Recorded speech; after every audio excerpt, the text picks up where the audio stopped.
After 10 years together, I'd become the haggard wife Bai Shu's friends can't get rid of. Bai Shu said, if he had known it would come to this, he'd rather it was him who got hit by the car. He doesn't know that I've long regretted saving him. Seeing that we've reached a consensus, fate sent us back to 1 minute before the accident. Bai Shu has finally freed himself from my debt of gratitude. I looked at him strangely and asked, since it's what you wanted, why are you crying? Chapter 1.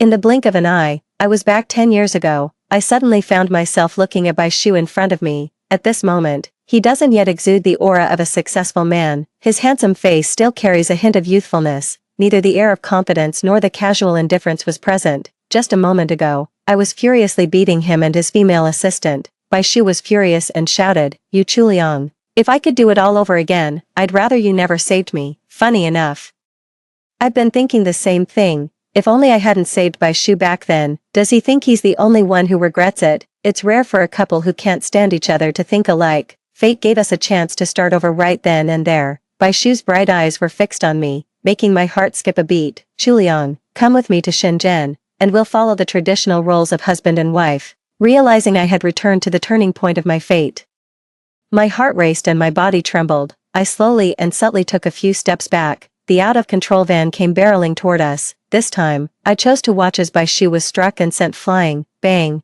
That was the most beautiful parabola I've ever seen in my life. Screams echoed around. Good. Bai Shu didn't even have time to scream before passing out. I almost burst out laughing and quickly covered my mouth. A passerby called the police and requested an ambulance.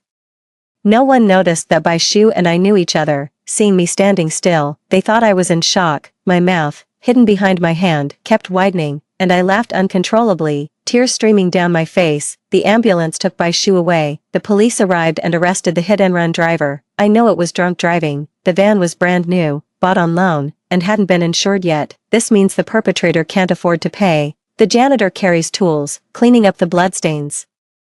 I wonder if Bai Shu will die. Who cares? I won't be out of breath after just a short run, constantly sweating profusely, or running a fever every month. I turned and walked away, my steps light and carefree. This feeling of abundance and lightness is like a distant memory. It's the healthy body of Yu Chuliang at the age of 22. In my previous life, I risked my life to push Bai Shu away, only to be crushed by a van, breaking many bones. From then on, my body became extremely weak, and naturally, getting pregnant became difficult. In the 10th year of being with Bai Shu, I finally became pregnant. Overjoyed, I rushed to him with the ultrasound report, only to overhear someone ask, "Beige, after all these years of being together, when are you planning to get married? We need to prepare the red envelopes." I paused. And that's exactly what I wanted to know, although the child in my belly would inevitably become the catalyst for our marriage, but I wanted to hear what Bai Shu had to say.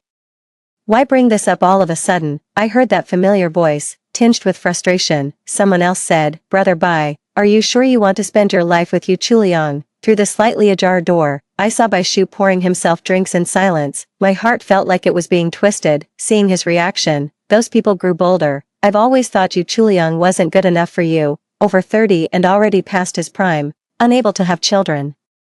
What's the point of getting married?" Chapter 2. My eyes welled up. They know full well that my health is failing, all for saving Bai Shu, yet they still use this to humiliate me. The one who brought it up timidly said, "If you want a child, you can always adopt." What? Doesn't our brother Bai deserve to have his own flesh and blood? Right, Bai's genes are so good. I heard Yu Chuliang adopted a cat and treats it like a child, calling it baby all the time. Are women who can't have children all so weird? They kept hurling insults at each other, each one more vicious than the last, but what hurt even more was Bai Shu's silence. I really wanted to push the door open right away and see how those gossipers would react when caught red-handed by the person involved, but that door seemed as heavy as 1,000 pounds, making it impossible for me to open. Wen Zai, assistant to Bai Shu, pouted and said, "Boss Bai, Sister Yu is long past your league. I really feel sorry for you." Finally, Bai Shu spoke up. "What can I do? I'm stuck with her. She can't have children, and she's getting old. Who else would want her besides me?" From trembling with anger to freezing in place, I stood there stiffly. "Bai Shu, so this is your true thoughts after all?" At this moment, I was utterly disgusted. How dare he consider himself my savior? In the private room, Wen Zai said coquettishly, "A marriage without love is suffocating. How do you endure it for decades?" I feel sorry for President Bai, carrying such a heavy burden. If I had saved you, I definitely wouldn't have clung to you out of gratitude. And even if there was gratitude, it should be repaid by now. All these years she's been living in luxury at home. How many women would envy that? Bai Shu rubbed her head and praised, "You're still the sensible one, Zai Zai. Let's not talk about these troublesome matters anymore. She did save me. And after all these years together, if I don't marry her, I'd be a sinner." I couldn't take it anymore and turned to leave. As I passed the trash can, I paused and threw the ultrasound report in. I followed my memories back to the old, rundown rental. Over 10 years, Bai Shu succeeded in his startup, and we upgraded our homes, become better and better, eventually moving into a villa, with better material conditions. We spent less time together and our communication grew more distant. I remember someone saying that a man's choices when he's wealthy are the true measure of his love. When you're broke, you simply have no choice. Bai Shu was probably the same. That night, knowing he despised me but couldn't easily get rid of me, I wandered aimlessly outside until the early hours before returning home. The window was pitch black, clearly indicating that Bai Shu hadn't returned yet. The WeChat notification sound kept ringing. It was from Wen Zai. A young and fashionable girl sat on Bai Shu's lap, one arm around his neck, their lips meeting. Bai Shu's face was flushed, his eyes closed, looking as if he was drunk. Even when drunk, one still has a bit of clarity. How could he not know with such a big person sitting in his lap? When Zai went straight for the jugular. "Old hag, you're long past being worthy of him. Be smart and stay away. I found your ultrasound report in the trash. It's so hilarious, like an old oyster producing a pearl. Don't think you can tie a man down with a child. I looked down on you. I originally wanted to save the photo, but in the end, I deleted everything along with the entire chat box. Keeping it would only make my phone dirty." Rongbao seemed to sense that I was in a bad mood, meowing and plopping down at my feet. Rolling around with its belly exposed, acting cute, I rubbed its soft, squishy belly, and felt a bit better. The struggle with pregnancy, combined with all these years, my world has only been Bai Shu, so I can't let go just yet. "Rongbao, I want to try one last time." "Rongbao, if the baby in my belly comes out, you'll be the big sister, and you need to be kind to the younger baby." "Okay." Every time I say something, it responds. And its voice is different, as if it really understands. Bai Shu makes me feel lonely. In this relationship, the happiness he gives me is not even as much as a cat. At 2 in the morning, the password lock on the door clicked. Bai Shu is back. I turned on the light and was startled to see myself sitting motionless on the couch. He frowned and snapped. "Why not turn on the light or make a sound? Are you out of your mind?" "Yes," I croaked. "Otherwise, why would I have risked my life to save you back then?" Bai Shu was choked up. Thinking I was angry about his late return, and walked over. The scent of alcohol lingered on him, mingled with a hint of sweet, cloying perfume. "Go make me some hangover soup. Entertaining is such a hassle. I want to settle down. Let's get married." We spoke almost simultaneously. Chapter 3. Bai Shu understood, his expression darkened, and his thin lips pressed together. "I don't care," I continued. "You used to say you'd establish your career before starting a family. Now that you've achieved financial freedom, can we get married?" Bai Shu took a deep breath and said, "I've been so busy lately. Making money is never ending. A wedding is a once-in-a-lifetime event. Planning a good one takes time. Let's just get the marriage certificate first. It's free now. And there are self-service registration machines. Oh, and you don't even need a household registration book anymore. You know, when a company grows big, any changes can be a hassle. It's probably best if we sign a prenuptial agreement. It's a bit of a hassle though. I wonder if this is just an excuse to delay the wedding, or if he really wants to keep things so separate." Watching him struggle to make excuses, I feel sorry for myself, and I feel sorry for him too. I spoke up, a bit numb. "I don't have any objections. You can draft it. It should be quick, right?" Bai Shu coldly stared at me, and I stared back, silently confronting each other. Finally, Bai Shu lost his temper. He snapped viciously, "You Chuliang, is this constant pushing really fun for you? Are you that desperate to get married?" As soon as the words left his mouth, Bai Shu realized he had gone too far. "That's not what I meant. It's just too sudden." He scratched his hair irritably. "It's late. Let's not talk about this." I took a deep breath and said, "Actually, I'm pregnant." If saying it out loud doesn't make Bai Shu marry me, then, forget it. Suddenly, his phone rang, in the silent room.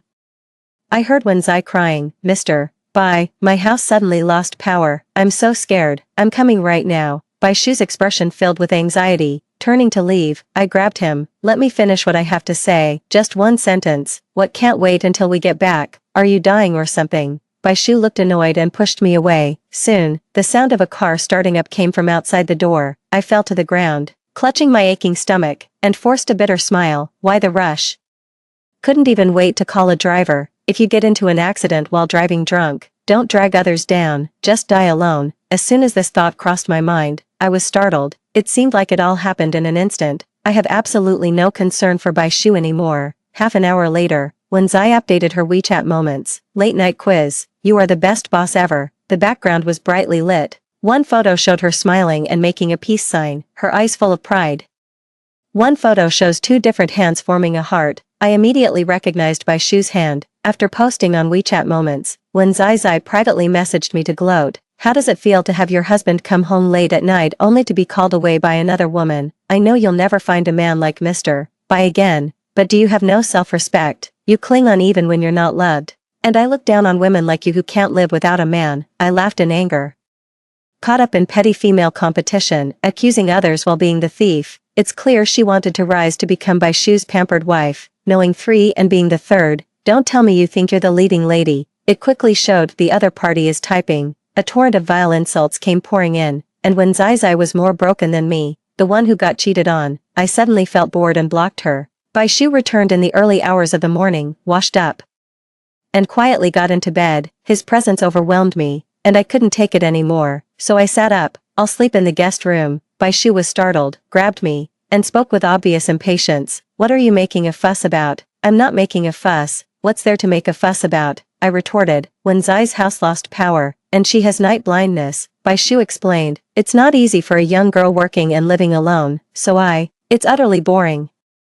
The boss cares about employees, that's natural. I nodded to show my understanding. Can you let go now? Bai Shu paused for a moment, then slowly released my wrist. For some reason, a look of confusion flashed across his face. The next day, I went straight to the hospital to schedule an abortion. After the basic checkup, the surgery was scheduled for 3 days later. It seems I'm not meant to have this child, so I won't force it. I just want to hold your hand and never let go.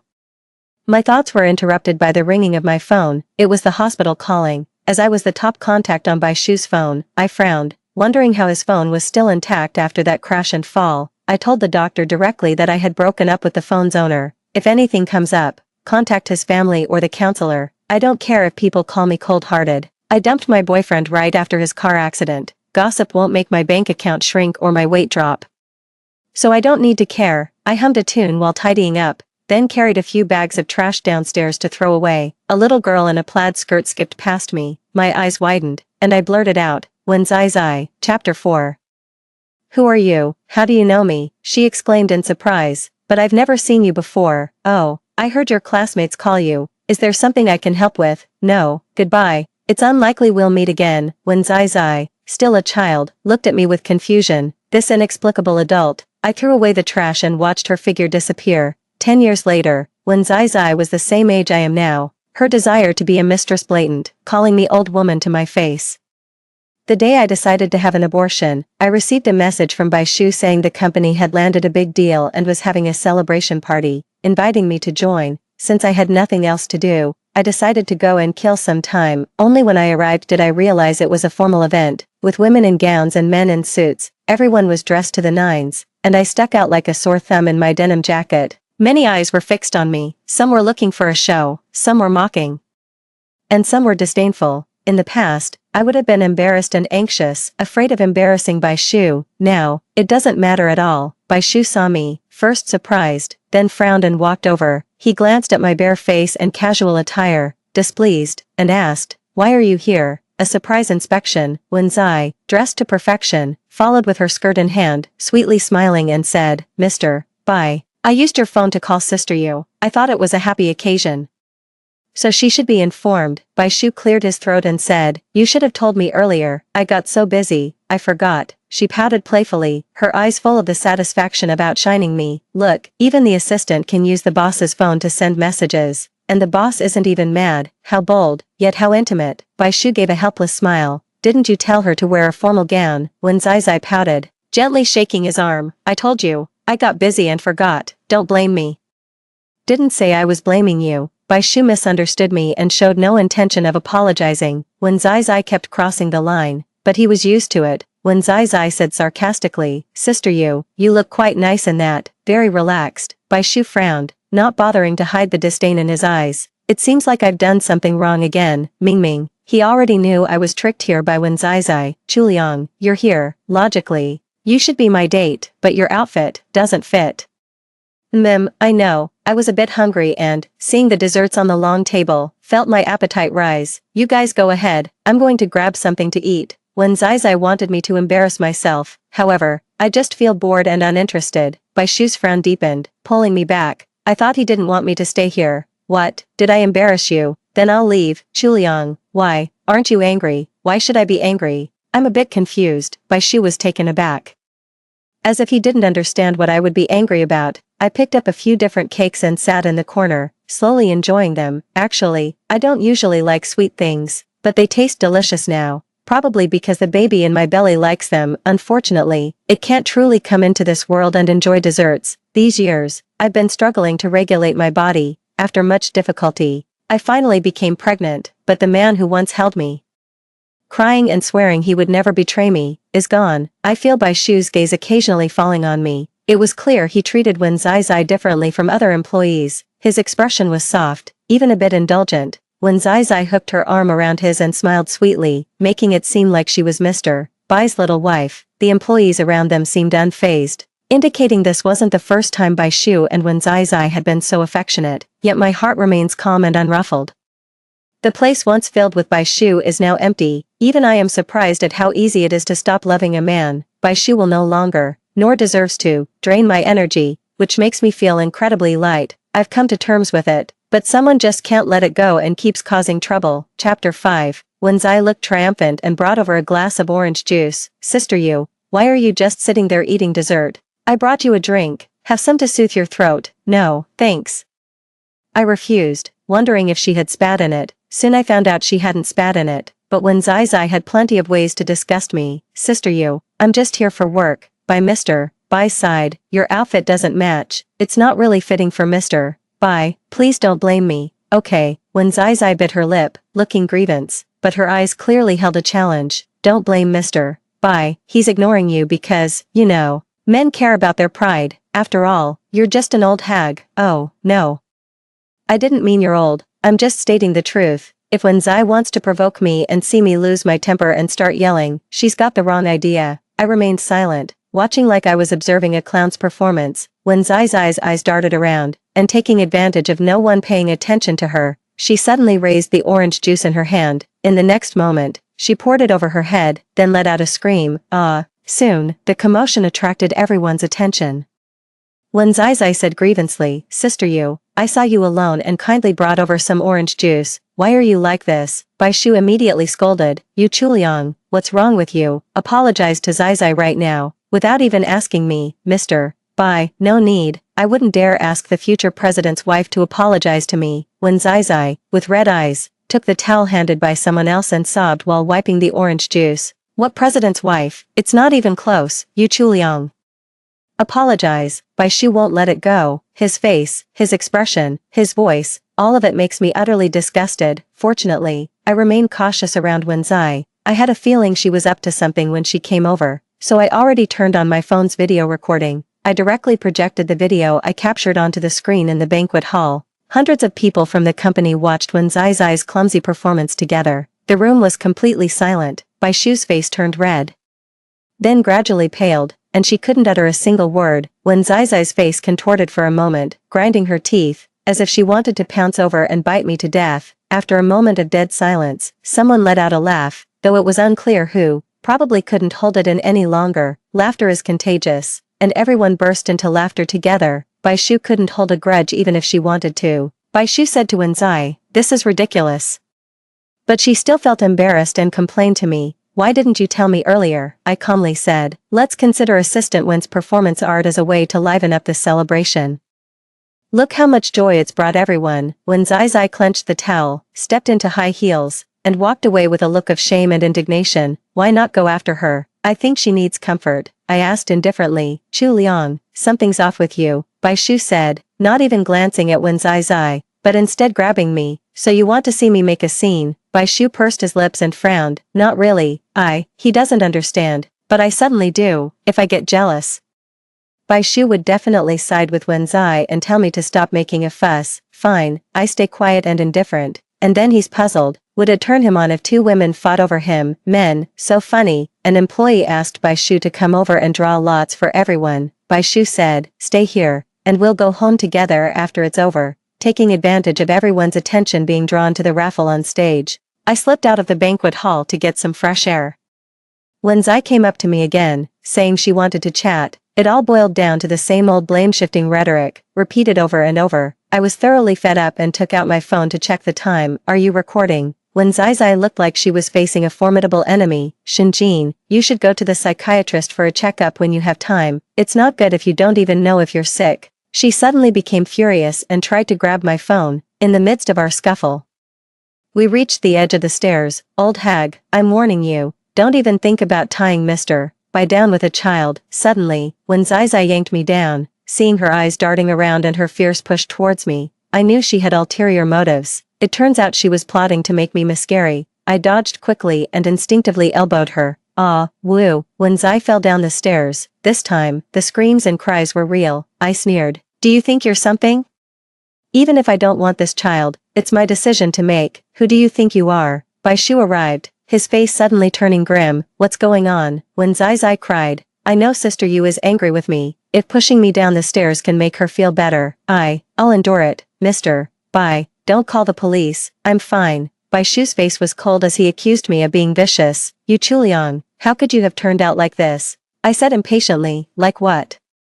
She slipped and fell on her own. I didn't react in time to catch her, and that's my fault. When Zai choked back her sobs, what do you mean, slipped? It was you. Got any proof? You tried to push me, but ended up slipping yourself. That's what they call reaping what you sow. You dared to push me. Didn't you just rely on the fact that there's no surveillance here on the stairs? When Zai cried even louder, truly feeling wronged now. Mr. Bai, I'm in so much pain.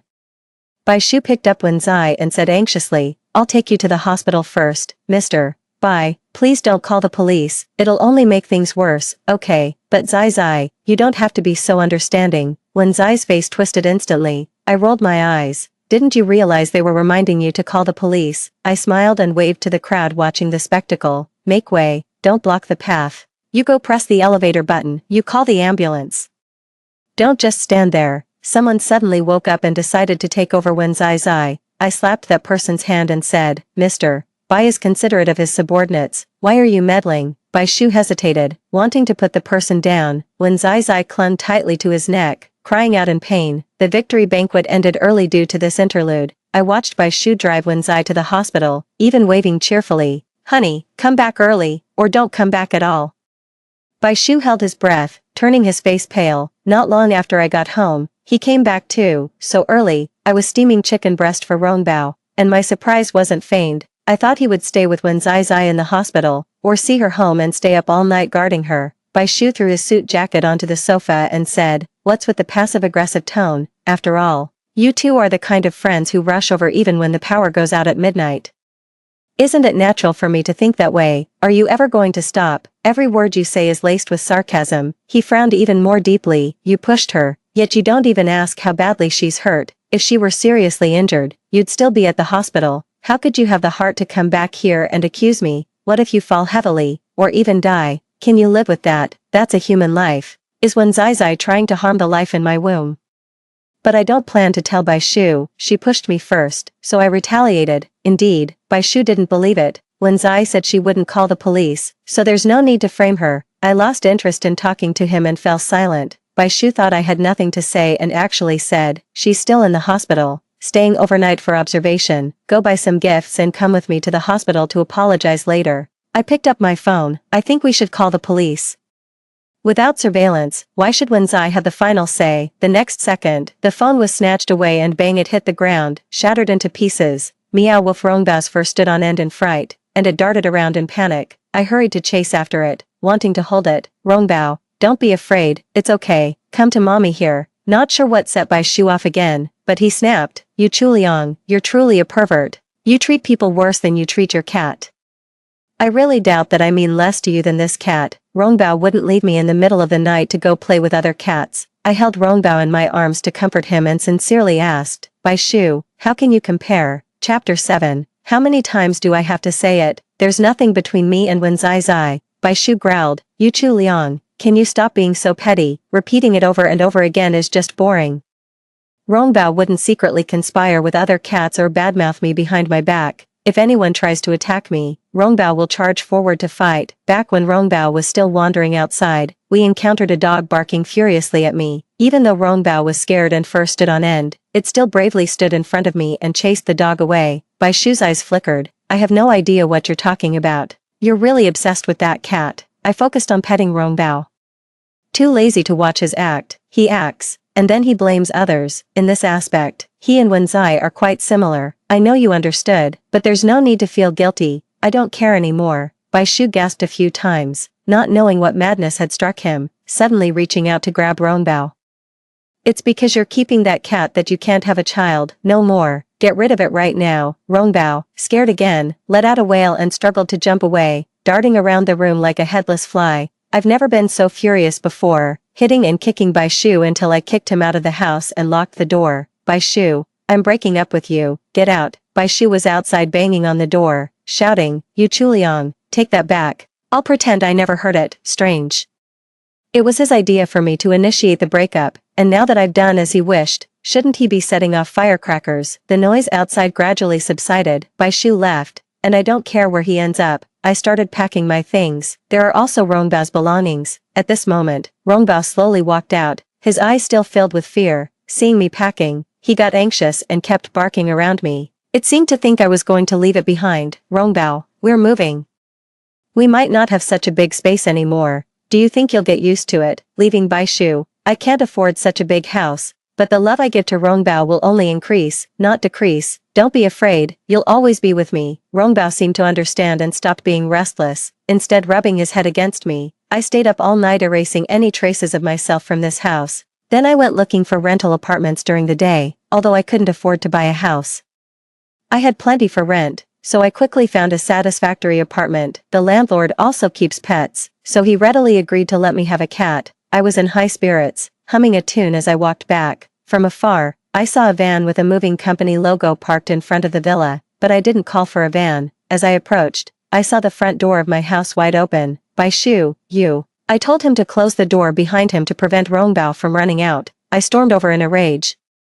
The person inside was Wen Zai. Wen Zai was directing a few workers to move the luggage. Seeing me, she twirled the key between her fingers triumphantly and said, Mr. Bai sent me here to recuperate. Recuperate my ass. Get out. I pushed her aside, eager to go in and find Rongbao. With so many strangers coming and going in the house, it must be terrified. Wen Zai wouldn't let go, grabbing me and thrusting her hand in front of my face. Look at this. This is what Mr. Bai gave me as compensation. She wore a ring on her middle finger, set with a large pink diamond, which was quite noticeable. Don't pretend you didn't see it if you're not blind. I was momentarily dazed. When I was young, I preferred pink. Bai Shu said that when we had money, we would use a pink diamond for our wedding ring, but if it weren't for Wen Zai reminding me, I would have forgotten about this. So whether Bai Shu gives a pink diamond ring to someone, it has nothing to do with me. I only care about my cat, Rongbao. Rongbao, mommy's home. Don't be afraid. Rongbao poked its little head out from under the sofa upon hearing my voice. Its fluffy face was filled with panic, but seeing me, it mustered the courage to crawl out from under the sofa despite its fear. Wen Zai suddenly screamed, Ah, I'm allergic to cat hair. Get that cat out of here right now. I'll pay extra. The movers quickly tried to catch Rongbao, who was so scared that it darted around everywhere. I'm about to lose it, I shouted. This is my home, and this is my cat. Get out of here, all of you. I'm in charge here. Do as I say. When Zai came forward to pull me, the movers went to catch the cat, and the room descended into chaos. Amid the chaos, when Zai's wicked intentions didn't die, and he kneed me hard in the stomach. Ah, the excruciating pain made everything go black before my eyes. Chapter 8. When I woke up again, I was already in the hospital. The fetus miscarried as expected, although I had already decided not to keep it. The emptiness I felt when it was truly gone was overwhelming. Why didn't you tell me you were pregnant? Bai Shu's eyes were bloodshot. I felt a bit lost, as if something had been overlooked. How long have I been unconscious? From yesterday afternoon to today at noon, Bai Shu said through gritted teeth. You Chuliang, do you know you're pregnant? I gave a cold, wry smile and replied. Don't act like you're looking forward to this child. Wen Zai has already moved in. Do you want the child to be born and see you with another woman? Bai Shu panicked. I am just mad that you locked me out. If you apologize to me, I'll let Wen Zai Zai leave. I was so furious that my whole body trembled, and I slapped him across the face. You're damn right. Wen Zai Zai suddenly rushed over, separating me from Bai Shu, and angrily said, how could you hit him? A man's reputation is so important, especially for our CEO Bai. How is he supposed to face people now? The child is gone, and Mr. Bai is heartbroken too. Such a joyous occasion, and you didn't even tell him. Do you even consider him the child's father? No, I said decisively, he doesn't deserve it. Bai Shu's face darkened, and his fists clenched with a loud crack. You Chuliang, you owe me an explanation. Are you deaf? I said you're not worthy to be my child's father. Can't you understand that? Bai Shu took a deep breath, his face looking grim, and said, I know you're just throwing a tantrum, you just lost the baby, so I won't argue with you, just consider it an accident. I croaked an accusation, an accident. When Zai Zai kicked my stomach, Bai Shu was stunned and looked at Wen Zai Zai. Sister, it was you who fell while trying to catch the cat. Why blame me? When Zai Zai felt wronged again, I finally realized what I had overlooked. I quickly threw off the covers and got out of bed, wanting to go back to find Ron Bao. Where are you going? Bai Shu grabbed me. You just had a miscarriage. You need to rest and not move around. Ron Bao, we're not home. It must be hungry. I broke free from him, extremely anxious. Yesterday, strangers came to the house, and the door was left open. I wonder if Ron Bao might have run out, or maybe it's trembling in some corner of the house. Anyway, I need to get back quickly. It's that cat again.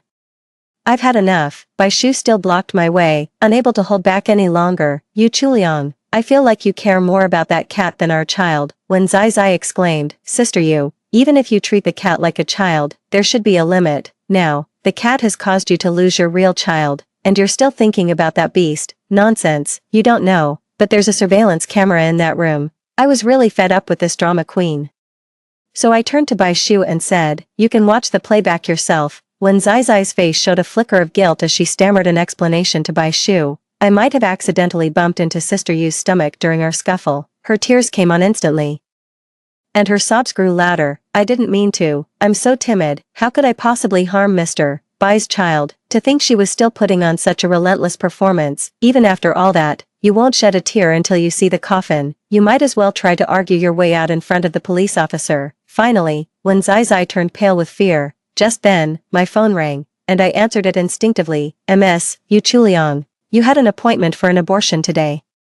Why haven't you been admitted yet? The air suddenly froze. I was close to Bai Shu, so he clearly heard all of this. His face visibly turned ghastly pale. Chapter 9. When Zai Zai let out a sigh of relief, a hint of joy flashing in her eyes, and said loudly, Mr. Bai, it turns out Yu Chuliang never wanted your child. Bai Shu didn't look at her, but stared at me intently, asking, is that so? Obviously. I stared back at him without flinching, engaged in a silent battle. In those fleeting seconds, it felt as if time had been stretched inexplicably, and countless memories of us flashed through my mind, sweet, sorrowful, lingering, tangled. Bai Shu suddenly chuckled and took out his phone, right in front of me. He deleted all the footage from yesterday captured by the surveillance. Hearing this again, I couldn't help but laugh. I froze for a few seconds, suddenly feeling utterly disgusted by Bai Shu. You're defending her like this? Bai Shu raised an eyebrow, his eyes filled with disdain, and bluntly said, I'm not defending her, I'm punishing you. Anyway, you don't want this child, so it's just one day earlier. Does it matter how it's gone? I felt a chill coming over me in waves. I clearly knew it wasn't because of the recent miscarriage, but because of the man in front of me. The closest person can also be the cruelest, because he knows your weaknesses. He will attack mercilessly when necessary, but it doesn't matter, whatever Bai Shu says.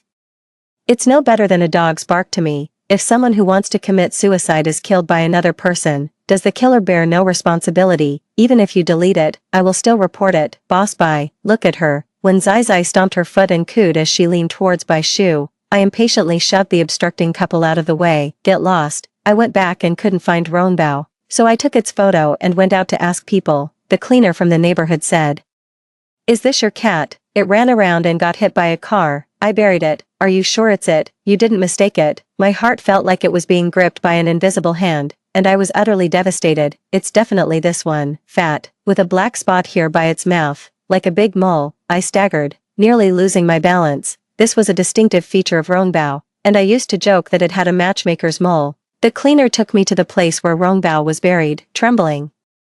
I dug into the soil and quickly felt Rongbao's black and yellow fur, What was once glossy and smooth has turned dry and tangled. Did you see it? Was it in pain when it left? The cleaner paused, then said, I heard a terrible scream, and when I came to check, it was covered in blood, its eyes bulging out. I transferred 5,000 yuan to her. Thank you for giving it a proper burial. She was so overwhelmed that she repeatedly thanked him before leaving.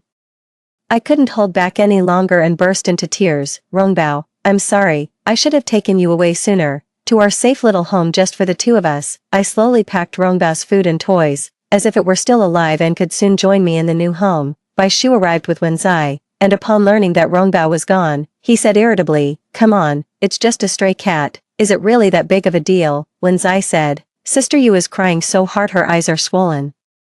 She really treated the cat like her child. You're arguing with me over a cat, crying over a cat. Yu Chuliang, you're really sick. Rongbao was here before I met you. I packed my things into a box, speaking emotionlessly. Bai Shu, I'll say it one more time, you're not worth it. Bai Shu's chest rose and fell, clearly very angry. After a while, he tossed something over, as if conceding. He said generously, Wenzai Zai, take it and wear it yourself. It was meant for you. Chapter 10.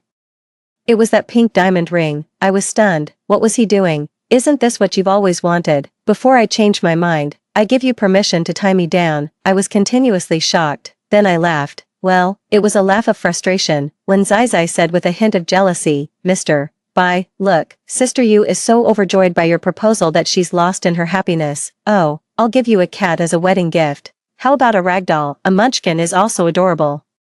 Either one is way better than that so-called treasure of a stray cat. She smiled, her words dripping with malice. Sister Yu, trust me, even if you want to keep a cat, it should match President Bai's status. Being cheap is your business, but don't put it on display. I completely lost it and rushed over, slapping her several times. Shut your filthy mouth. Ah, when Zai screamed and dodged. Mr. Bai, save me. Bai Shu stood in front of her, and I hit him too, without any method.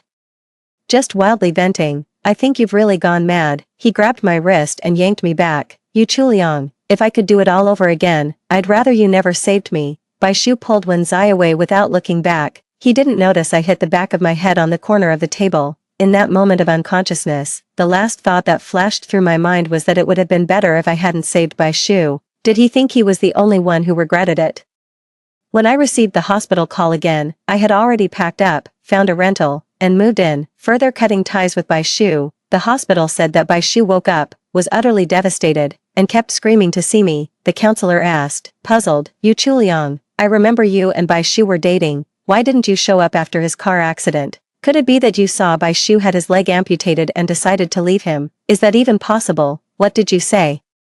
Accidentally blurted that out. I cleared my throat. Is it that serious? Really? That's amazing. Yu Chuliang, are you looking down on my brother Bai because he's disabled and want to dump him? You're such a snob, a gold digger, heartless and ruthless, not true love at all. Someone shouted angrily beside them. I recognized that voice. It was Bai Shu's friend, the one who would badmouth me behind my back 10 years later. I sneered. If you love him so much, take him, you bitch. Shut up.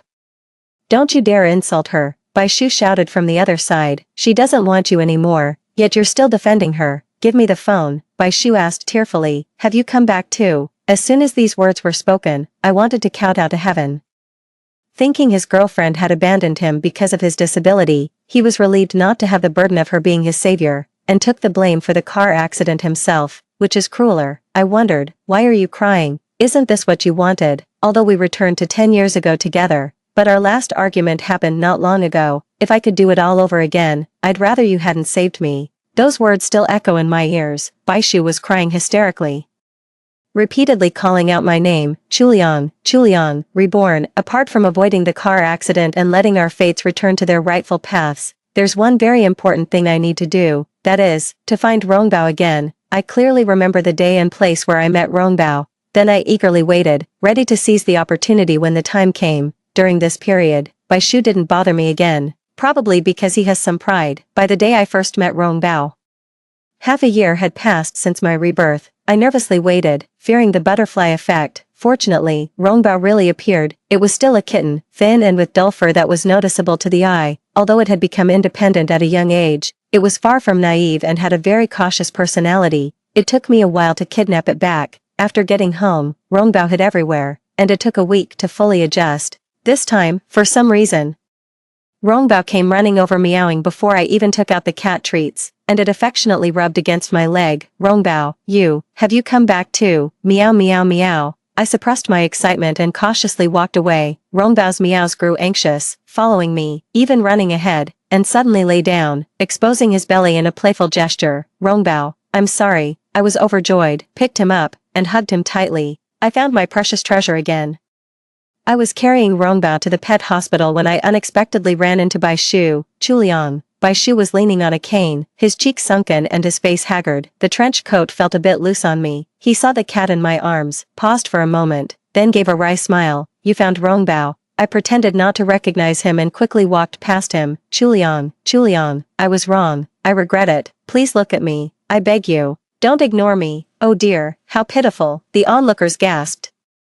Showing expressions of sympathy, Bai Shu fell to the ground, his prosthetic leg falling off, and below the knee of his left trouser leg was empty. He looked at me pleadingly, as if he were about to shatter. But what does it have to do with me? This is how he was meant to be. This is his destined fate. I strode forward, never to look back. End. Story 2, Chu Qingyang's Moonlight, by Jiao, was injured and brought to our hospital for treatment. When we checked her blood, we found that she was an AIDS patient. After much hesitation, I told the truth to Chu Qingyang. Bai Jiao felt guilty and ran away, leaving a letter accusing me of deliberately slandering her. Chu Qingyang looked at me with hatred and threw the letter in my face. You broke us up. I will never let you have a peaceful life. He reported me for revealing patient privacy, causing me to lose my job, be subjected to online violence, and be tortured to death in my second life.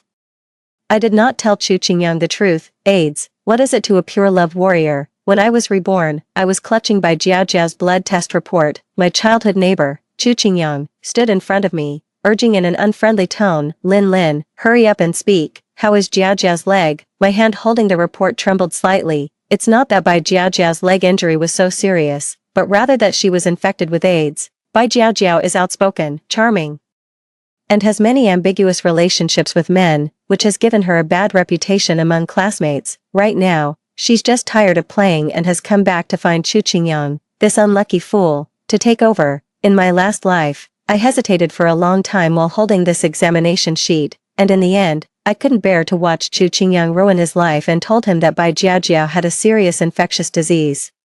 Chu Qingyang was struck as if by lightning upon hearing my words and rushed to confront Bai Jiao. Of course, Bai Jiao would not admit it, crying like a rain-soaked pear flower, claiming that I was envious of her being with Chu Qingyang and was deliberately slandering her. Before running away without looking back, Chu Qingyang searched for Bai Jiao everywhere but couldn't find her, and directly shifted his anger onto me. He burst into the hospital, slapped me twice, scolded me for being sinister and vicious, accusing me of leaking patient privacy and unworthy of being a doctor. He reported me and used all his connections in the small town to exclude me. I lost my job and became the malicious woman in everyone's eyes who would stop at nothing to ruin others' relationships, suffering humiliation and death. Before I died, I repeatedly told myself that no matter when or where, I would never meddle in others' affairs again. To my surprise, I actually had a second chance at life. When Chu Qingyang urged me for the third time, I finally began to regain my senses from the shock and replied calmly, the situation is a bit complicated. Our hospital cannot perform this kind of surgery, and we need to transfer to a larger hospital for handling.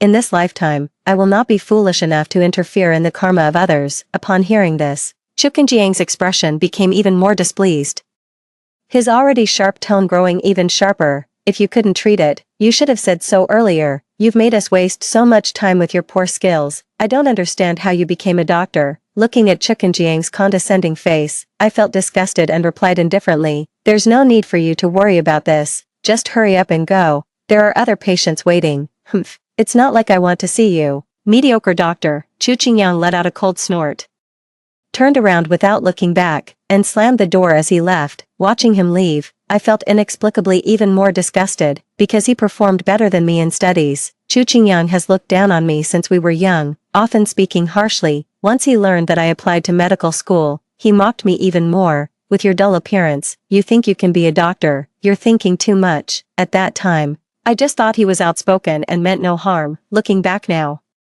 he was a vile person, full of malice towards plain-looking girls, and when he saw a beautiful and flamboyant woman like Bai Jiao, he would rush over like a sycophant, wishing he could kneel on the ground and bark like a dog. in my past life, I must have been blinded by ignorance to think I could save someone as despicable as him. Chu Qingyang quickly handled the transfer procedures for Bai Jiao.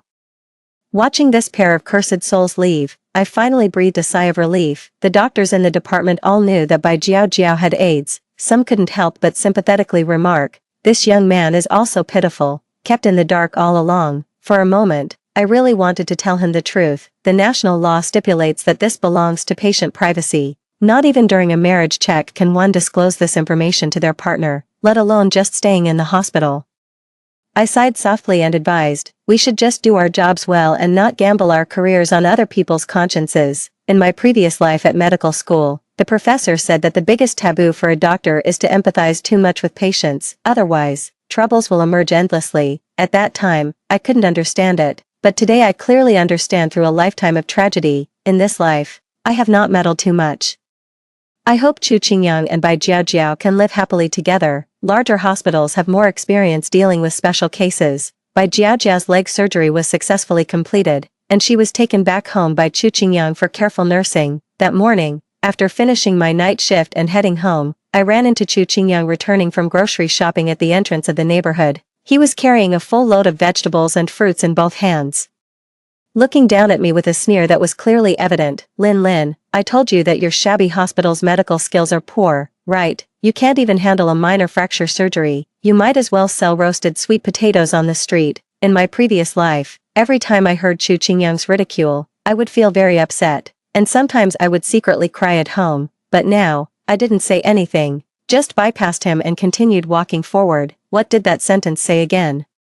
Don't argue with fools about the length of things. For all these years, Chu Qingyang has never been so thoroughly ignored by me. He angrily said a few more things behind me, but I just pretended not to hear. Not just this time. I will never pay any attention to such fools again in the future. Perhaps I didn't check the calendar before going out today. After finally shaking off Chu Qingyang, I ran into Bai Jiao at the entrance of the building.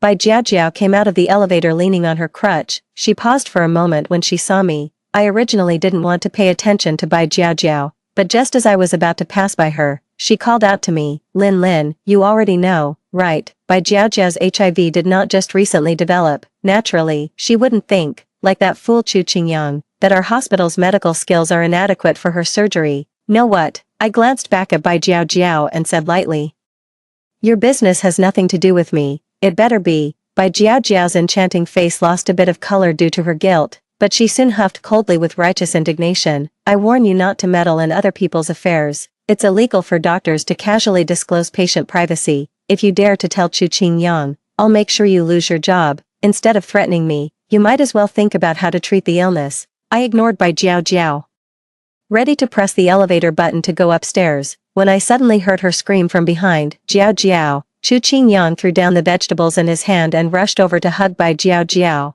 glaring at me with a sinister look. Lin, you have such a vicious mindset. Even when Jiao is like this, you still pushed her." I looked at Chu Qingyang, too lazy to explain, and simply said, "Then you might as well call the police." Faced with others' doubts, people often inexplicably fall into a strange loop of self-justification, thus ignoring the fact that they were originally innocent. In my previous life, I was kidnapped by this kind of self-evident emotion, which led me to be caught up in the endless whirlpool of public opinion, ultimately resulting in a mental breakdown. In this life, the tragedy will never repeat itself. The law states that whoever claims in a civil dispute must provide evidence. If he wants to make a fuss, let him find the evidence himself. Chu Qingyang and Bai Jiao clearly did not expect me to say such a thing, especially Bai Jiao, who didn't even have time to perform her prepared green tea drama, was choked back. Her expression was simply more colorful than a spilled paint palette. After a brief moment of confusion, Chu Qingyang held Bai Jiao even tighter, with her hair standing up like a fighting chicken. "If you want to report this, go ahead. Today I will let the neighbors see how vicious you are, even bullying a patient." I ignored Chu Qingyang, treating her like a mad dog barking beside me, and went straight into the elevator. Outside the elevator, Bai Jiao was sobbing pitifully. "Qingyang, it's my fault. Lin has always liked you so much. It's understandable that she would have grievances seeing us together." When Bai Jiao mentioned me, Chu Qingyang reacted as if she had heard some ominous words, immediately responding, "Jiao, please don't misunderstand. It's always her who is pestering me. I have no feelings for her at all." Entanglement. Hearing these two words, I can only feel a deep sense of irony. After repeatedly showering Bai Jiao with attention without receiving any response, Chu Qingyang turned his pursuit towards me, although I have a bit of childhood affection for him. Watching him bow and scrape to Bai Jiao for so many years made me feel uncomfortable. I resolutely refused from the very beginning. It was Chu Qingyang who was unwilling to give up on me, a suitable economical wife, and kept pursuing me relentlessly until Bai Jiao reappeared and he finally calmed down. Now, coming from his mouth, it has turned into me entangling him. What a shameless scoundrel he is. I know. Bai Jiao pretended to understand and nodded, looking empathetic. She has suffered enough from unrequited love, so let's not stoop to her level. Bai Jiao's pitiful appearance almost melted Chu Qingyang's heart as he gently said, Jiao, you're just too kind. Why show mercy to such a vicious woman? Ugh. Fortunately, the elevator door closed quickly, otherwise, I would have felt so nauseated that I might have thrown up the leftover food from last night. When I got home, before I could even change my clothes, the phone rang. Looking closely, it was a call from Chu Qingyang's mother. Thinking that although Chu Qingyang was a jerk, his mother had treated me fairly well over the years, I hesitated for a moment but ultimately answered the call. Lin, Qingyang was just momentarily blinded by the fat in his heart. That's why he was captivated by that vixen Bai Jiao. Your Uncle Chu and I absolutely won't agree to them being together. We only recognize you as our daughter-in-law. On the other end of the line, Chu's mother's voice was noticeably impatient. Without waiting for me to respond, she continued, speaking of which, men are all attracted to beautiful women. You should take good care of your appearance and make sure to win Qingyang's heart as soon as possible. That's the important thing. What kind of nonsense is this? Do they really think their family has a throne to inherit? That any woman must bow low and humbly cater to their prince? I suddenly felt disgusted, and the little remaining goodwill I had towards Chu's mother vanished without a trace. Coldly, I said, Auntie, I am just neighbors with Chu Qingyang. He pursued me unilaterally before, but I never agreed, and it's even less likely for me to be with him in the future. After saying that, I hung up the phone directly. Mama Chu's phone quickly rang one after another, and seeing that I wasn't answering, she simply resorted to bombarding me with texts. Lin. As a girl who has caused the death of both her parents, you will be bullied and despised wherever you marry. If you don't hold on to Qingyang well, you'll regret it for the rest of your life. You better think it through. My patience is limited. If you miss this chance, don't even think about getting into my house on your knees. When a person is angry, they can best express their truest inner thoughts. I was originally puzzled as to how Mama and Papa Chu could be such good people but raised someone as scheming as Chu Qingyang. It seems now that the whole family has a similar temperament. It's just that his parents disguise it better. You must live to be 100 years old. Don't let your son cause your death. Who knows, you might even outlive him. After replying to this message, I directly blocked all contact information of Mama Chu and her son, putting down the phone.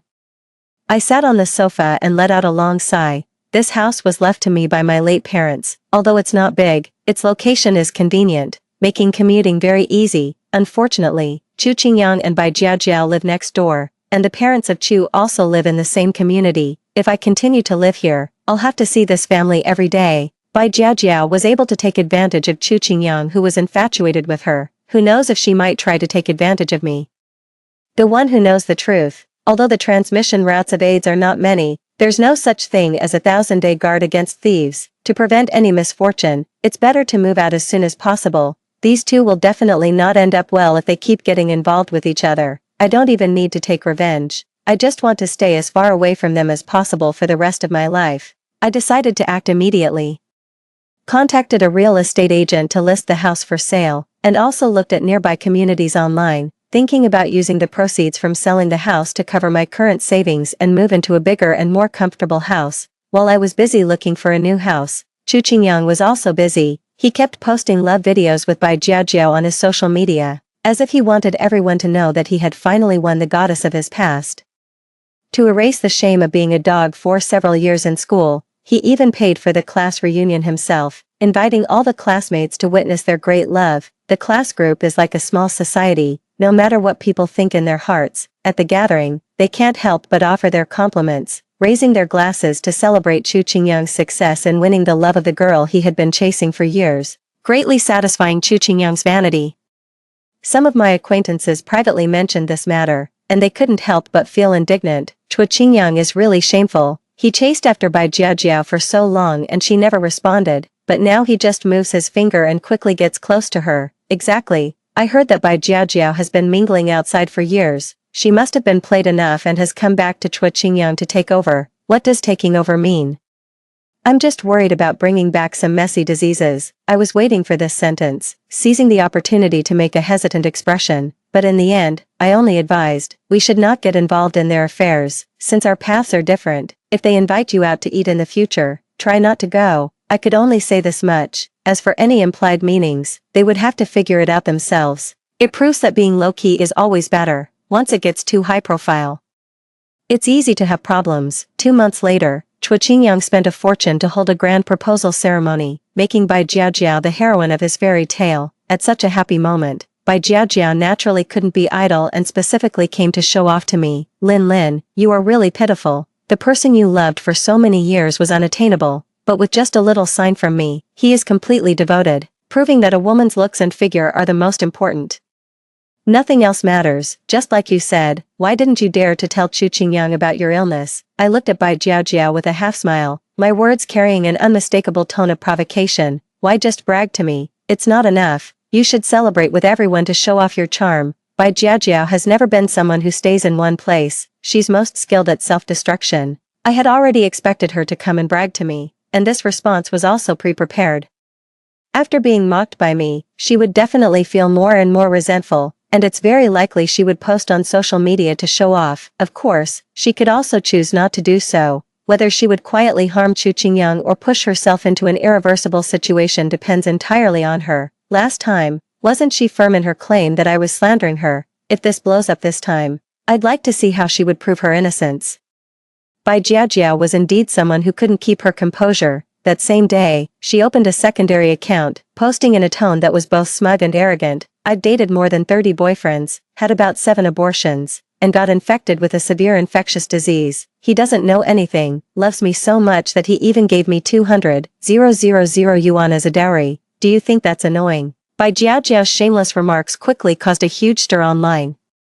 She thought that by hiding her ID and not showing her face, everything would be fine. However, in the internet age, everything has traces. Soon, some netizens uncovered a video of Chu Qingyang proposing to Bai Jiajiao. As the video spread widely, someone recognized Bai Jiajiao and exposed her past of being involved with multiple men. There were even videos of her being beaten by the mistress when she was a mistress. As for the infectious disease, few people knew about it. Unfortunately, Bai Jiajiao bravely revealed it herself, making it known to everyone. Chu Qingyang, this century's big fool, was quickly uncovered. Many kind netizens left comments on his social media account, advising him to turn back. Some people even forwarded news pages to the high school group, praising him as the greatest pure love warrior of the 21st century. Of course, whether it's praise or mockery, everyone knows clearly in their heart, unfortunately.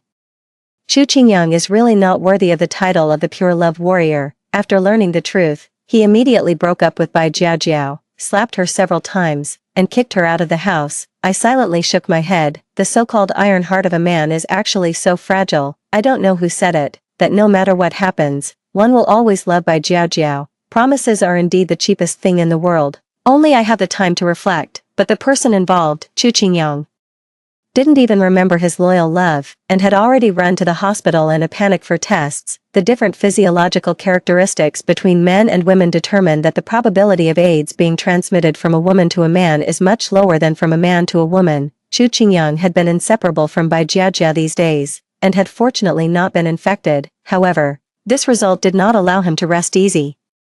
He went crazy and bought withdrawal medication from the disease control center, not listening to anyone's advice. After switching hospitals and repeatedly testing, he was finally confirmed not to be infected, and then gradually regained his sanity. This incident caused a big commotion among relatives, friends, and the company, and Chu Qingyang, who used to have a good reputation, was completely turned into a laughingstock in people's conversations. This is nothing. More serious troubles are coming one after another. Bai Jiajiao was previously kept by a nouveau riche in a big city, and when the nouveau riche found out she was sick, he decisively kicked her out. Unwilling to let things go to waste, she looted all the valuable items in the nouveau riche's villa and sold them for over $1 million, escaping back to her hometown. The nouveau riche wasn't short of money and had no intention of pursuing the matter, which gradually faded from memory. Now, however, Bai Jiaojiao's incident has blown up online, drawing the nouveau riche's attention again. Ironically, the nouveau riche just went bankrupt a few days ago. The million he previously disregarded is now a substantial amount that he can't let go of. Thus, the creditors soon came knocking, forcing Bai Jiaojia to repay her debts, and inevitably also confronting Bai Jiaojia's legal husband, Chu Qingyang. Not only did Chu Qingyang get beaten, but even Chu's parents were implicated. Living every day under the insults and threats of the debt collectors, good deeds are not spread far, while bad deeds travel 1,000 miles. Soon, everyone in the neighborhood knew that Bai Jiaojiao had contracted a severe contagious disease. Even though Chu Qingyang and his parents were not infected, they were seen as a great threat, and people avoided them at all costs. Originally, Chu's parents had a good reputation in the neighborhood. But now they were avoided by people as soon as they went out. Forget about playing cards or dancing in the square, even the market vendors would immediately close their doors upon seeing them. The Chu family parents went gray overnight. Knowing they couldn't continue living here, they quietly sold the house and moved back to the countryside. Chu Qingyang hated Bai Jiaojiao to the bone, wishing that the debt collector would directly kill her. Of course, he wouldn't pay her debts. Coincidentally, Bai Jiaojiao became pregnant with Chu Qingyang's child, and it was already 2 months along when it was discovered. At this point, Bai Jiaojiao no longer cared about her face. She climbed up to the rooftop and accused Chu Qingyang of abandoning her. If he abandoned her at that moment, she would jump off the building to take them both down. In the small town, Chu Qingyang was considered a respectable person, seeing that if this continued, he would likely lose his job. He was forced to compromise and mortgage their marital home to pay off Bai Jiaojiao's debts. This chaotic time has barely come to an end. The real estate market in the small town has been sluggish for the past 2 years. My house has been on the market for months with very little interest, and for now, I can only continue living here. Fortunately, I mostly live a routine of leaving early and returning late, and I occasionally stay in the hospital dormitory, so I haven't been disturbed. As for Bai Jiaojiao, she was completely kicked out by Chu Qingyang as soon as the house was mortgaged. It is said that Bai Jiaojiao went to Chu Qingyang's company 3 times a day to make a scene. The company, unable to bear it, had to send someone out on a business trip, and no one knew where she went to hide. When classmates mentioned Chu Qingyang, they couldn't help but sigh. Someone couldn't help but exclaim, "A love-struck mind really is no good." If Chu Qingyang had treated you well back then, who knows how happy you would be now. Hearing this, I simply shook my head indifferently. I never liked him, not in the past and certainly not in the future. As for the others, every adult should take responsibility for their actions. No one else will bear the consequences for them. Life goes on blandly, as if this entire farce is just a small interlude. That day, after getting off work and heading home, I had to take the package left at the door inside as usual. Just as I reached out, I suddenly caught a glimpse out of the corner of my eye and noticed something shiny on the gray package box. Carefully picking it up to take a look, I found that a thin injection needle was stuck at the ceiling point of the package box. The needle even had fresh blood on it. It is obvious that someone deliberately placed it in the package. The hall light is dim, and such a small needle is hard to notice. If I had gone to retrieve it as I did before, I would definitely have pricked my finger. I looked at the tightly closed door across the way. No need to think. It must have been Bai Jiaojiao who did it. She contracted an infectious disease herself and couldn't wait to infect me too. How vicious. In my past life, I originally didn't plan to seek revenge. After all, no matter what my intentions were, I shouldn't have exposed Bai Jiaojiao's privacy to Chu Qingyang. Everything that followed can also be considered a self-caused disaster. In this life, I did nothing, yet she wanted to drag me down to hell. She shouldn't blame me for sending her straight to hell. Since we are going to make a fuss, we should make it a big one. I directly took a photo of the needle and sent it to the community group, throwing out a terrified question: what is this thing? How did it end up in the delivery bag? Neighbors, be careful when picking up your packages. There are many people in the group, and it's a matter of safety. Soon someone responded, damn, it can't be malicious spread of infectious diseases, right? Didn't someone used to put needles on shared bicycles? I wonder who is so heartless. Who else could it be? That Bai Jiaojiao who lived across from her was infected with an infectious disease before. Don't worry about so much, hurry up and call the police. I was so scared that I lost my composure and actively followed the neighbor's advice to call 110 immediately. The police arrived quickly, took the needle to the police station for testing, and confirmed that the blood residue in the syringe contained the HIV virus. It must be Bai Jiaojiao. She is deliberately retaliating against society. I was so frightened and wrong that tears streamed down my face. She wanted to have surgery at our hospital before, and during the examination, It was found that she was an HIV patient. She warned me not to tell her family, otherwise she would complain and get me fired. I didn't say anything, but she still hated me. The police saw that I was emotionally agitated and quickly comforted me. Don't worry, the survival ability of the HIV virus outside the human body is very low. Even if you didn't touch the syringe, even if you did, you wouldn't get infected. Under the police's comfort, my emotions gradually calmed down. And I kept requesting them to catch the murderer without allowing her to continue to harm society. The police reviewed the community surveillance footage and indeed saw Bai Jiajiao wrapped up tightly, sneaking into the building where I lived. Following the clues, they quickly captured Bai Jiajiao. Maliciously spreading AIDS is a crime of intentional harm, and even if it is not completed, it must still be punished. However, Bai Jiajiao is currently pregnant.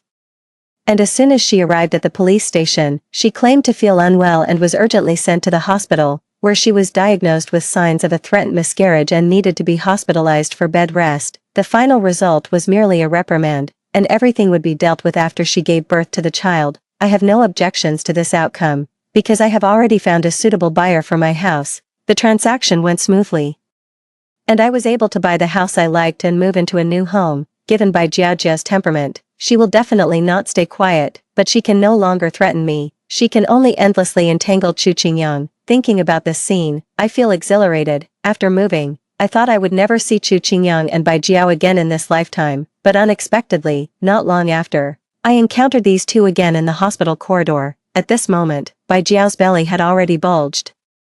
Yet Chu Qingyang showed no signs of pity, slapping her hard across the face. You filthy woman, I have been sincere to you, yet you have caused me to fall to this state. How can you still have the face to ask me for money? Chu Qingyang's job had a formal position. The company couldn't just fire him because he had a relative who was a crazy person infected with a contagious disease. But there was no one among his colleagues who wasn't afraid. They all avoided him. After all, no one knew when he might get infected, so it was safer to keep a distance. Originally, Chu Qingyang was a hot commodity within the company, being a key individual for training, but now the promotion slots had long been taken by others. He could only muddle through, living off handouts, with no future to speak of. For someone as proud and arrogant as Chu Qingyang, this was worse than being killed. The root cause of all this trouble was Bai Jiao.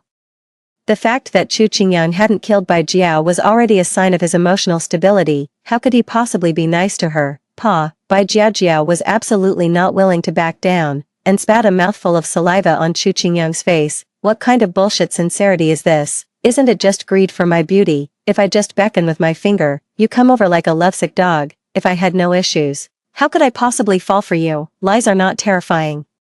The truth is the sharp knife. Chu Qingyang has always been proud and arrogant, and Bai Jiajiao's scornful and contemptuous gaze at that moment was like stabbing a knife into his heart. Without even thinking, he raised his hand and slapped her hard. Shameless wench, if it weren't for you coming back to provoke me, I would have been living a stable life, marrying Lin Lin and having children. How could I have gotten involved with you? The harbinger of doom. Upon hearing this, I just felt the irony instantly skyrocketing. In my past life, when Bai Jiajiao fled in guilt, Chu Qingyang firmly told me that even if Bai Jiajiao contracted AIDS, so what? No matter how Bai Jiajiao changes, she will always be his one and only Bai Yueguang in his heart, and his love for her is unwavering. I thought the love of the pure love war god was something that could shake heaven and earth, but it turned out to be so fragile. Chu Qingyang used all his strength in those two slaps, and blood had already seeped from the corner of Bai Jiajiao's mouth. Just as she was about to say something while covering her face, she raised her eyes and saw me, smiling faintly with indifference. Hey, isn't this your long-cherished childhood friend? Unfortunately, you're not even worthy of tying her shoes now. Chu Qingyang suddenly turned around. His eyes, which were originally hazy, suddenly flashed with a complex sharpness.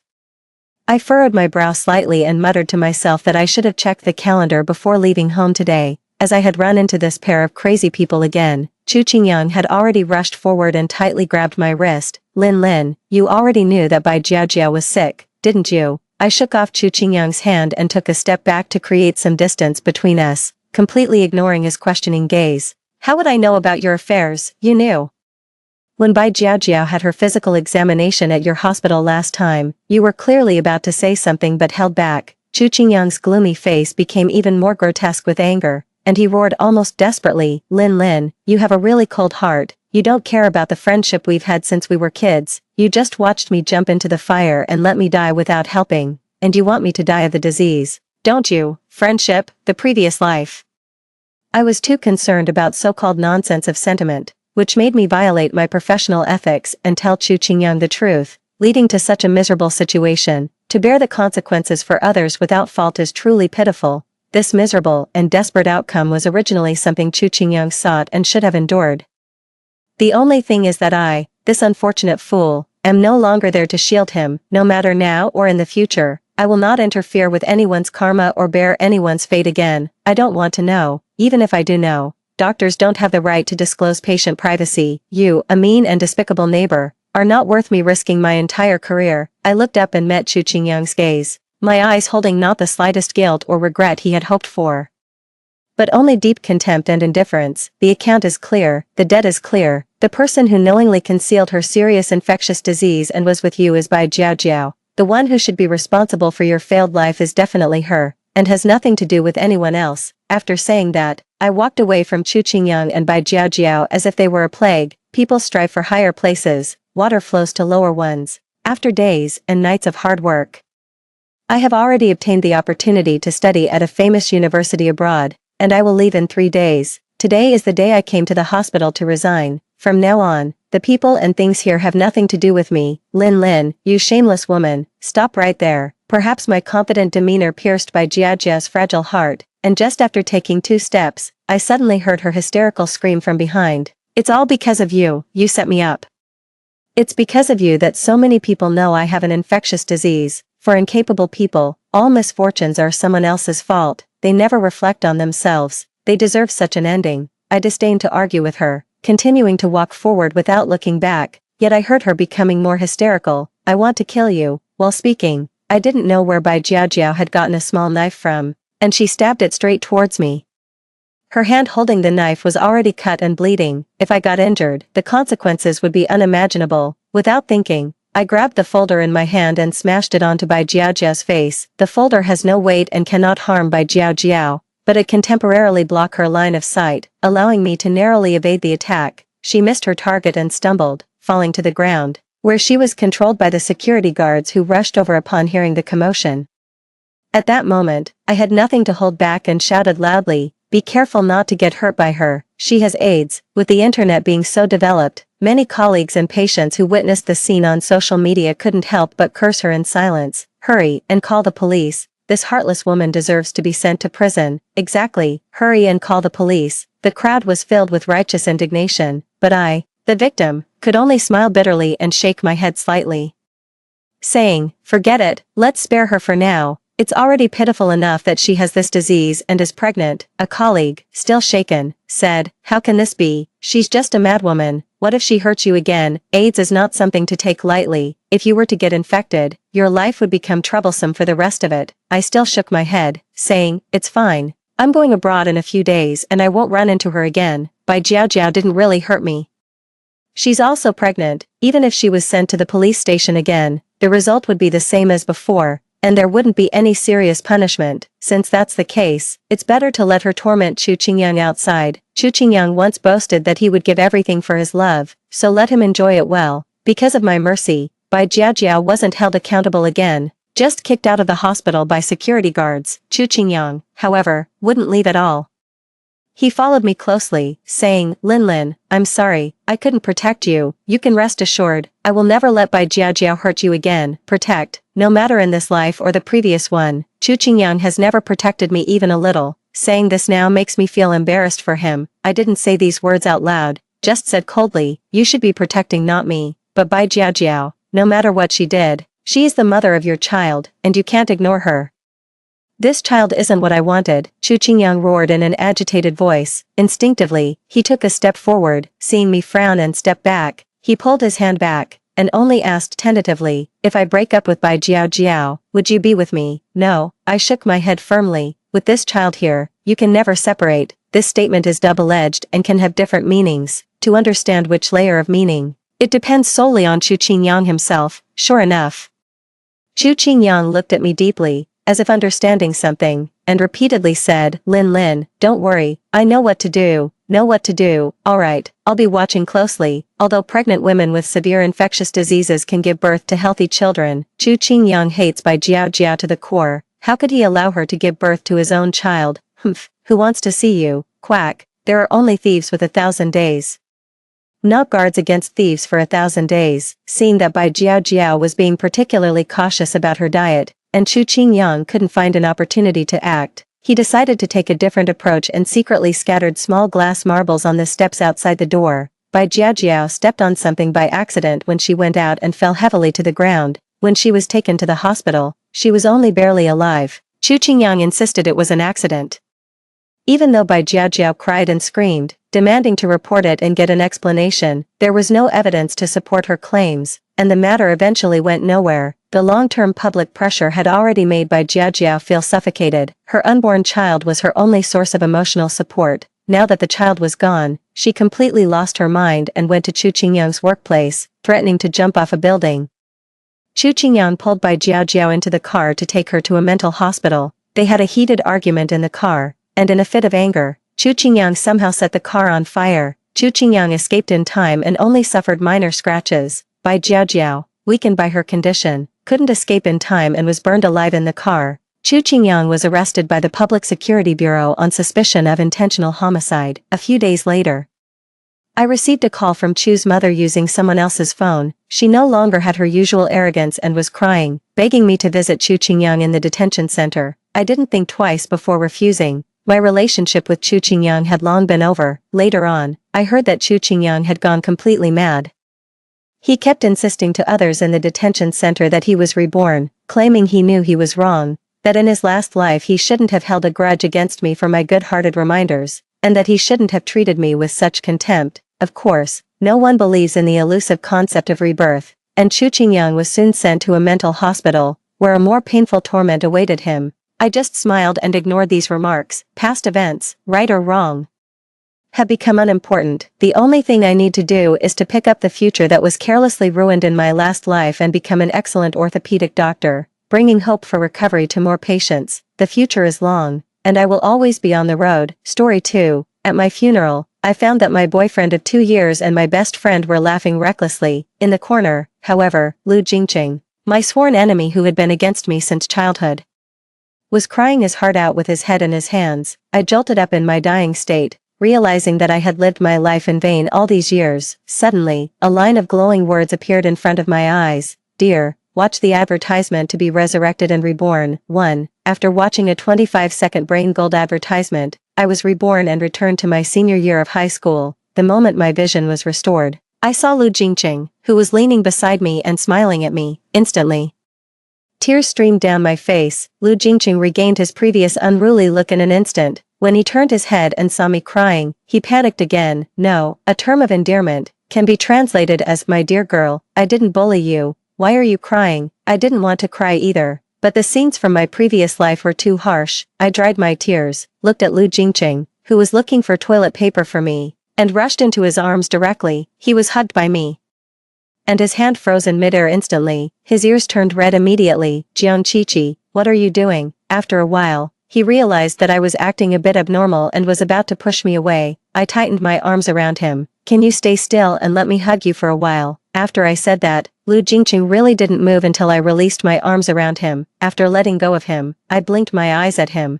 He reacted and turned around and ran away. I looked at his back, feeling mixed emotions inside. Lu Jingqing and I had been engaged since childhood, but I didn't like him, because ever since I could remember, my unreliable stepmother had told me that my father arranged the engagement between me and Lu Jingqing just for the sake of profit. At first, I didn't believe it, but until I actually saw the assets of Lu Jingqing's family, and with my stepmother repeating in my ear day after day and year after year that I would lose my freedom if I married Lu Jingqing, I began to hate Lu Jingqing. Whenever I saw him, I would speak harshly to him. At first, Lu Jingqing would patiently explain to me, but I wouldn't listen. Later, when I went to junior high school and was in the same class as Lu Jingqing, he also became rebellious. When I scolded him, he would retort me without mercy.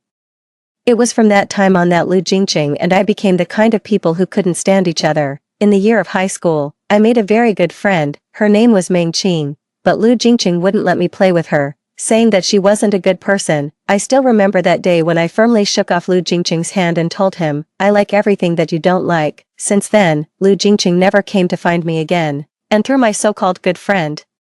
I had my first love in my life, after the college entrance examination. When I learned that Lu Jingqing went to study in City A, I applied for a school in City B. The two cities were more than 2,000 kilometers apart, and I never saw that boy who made me unhappy every day again. In my sophomore year of college, I finally got my wish and dissolved the engagement with Lu Jingqing. And I also died that afternoon because of a car accident. After I died, I found out that my so-called best friend Meng Qing was actually the biological daughter of my stepmother, and my favorite boyfriend Song Yishuan was an actor that she had hired with a large sum of money. My life was like a joke, and the only redemption in this joke was pushed away by me with my own hands. 2. Chi-Chi, are you going to the coffee shop after school? I'll introduce a friend to you. My thoughts were interrupted, and Meng Qing appeared in front of me. I frowned and looked down at my phone. October 24, 2015. Today was the day when I met Song Yishuan. Seeing that I didn't speak, Meng Qing took my hand. Chi-Chi, accompany me. A super handsome guy will come this afternoon. You'll definitely be disappointed if you don't come. I resisted the urge to roll my eyes and blinked my eyes pretending to be innocent. How handsome is he? Is he more handsome than Lu Jingqing? If he's not more handsome than him, I won't go. Meng Qing was about to reply. But the moment she heard Lu Jingqing's name, she was stunned. It took her a long time to ask, Chi-Chi, you don't like Lu Jingqing, do you? Why are you mentioning him? I closed the textbook in front of me and leaned against the bench. Who said I don't like Lu Jingqing? As soon as I finished speaking, Meng Qing seemed to panic and quickly started speaking ill of Lu Jingqing. Chi-Chi, how can a person like him be worthy of your liking? He bullies you every day. I can't stand it.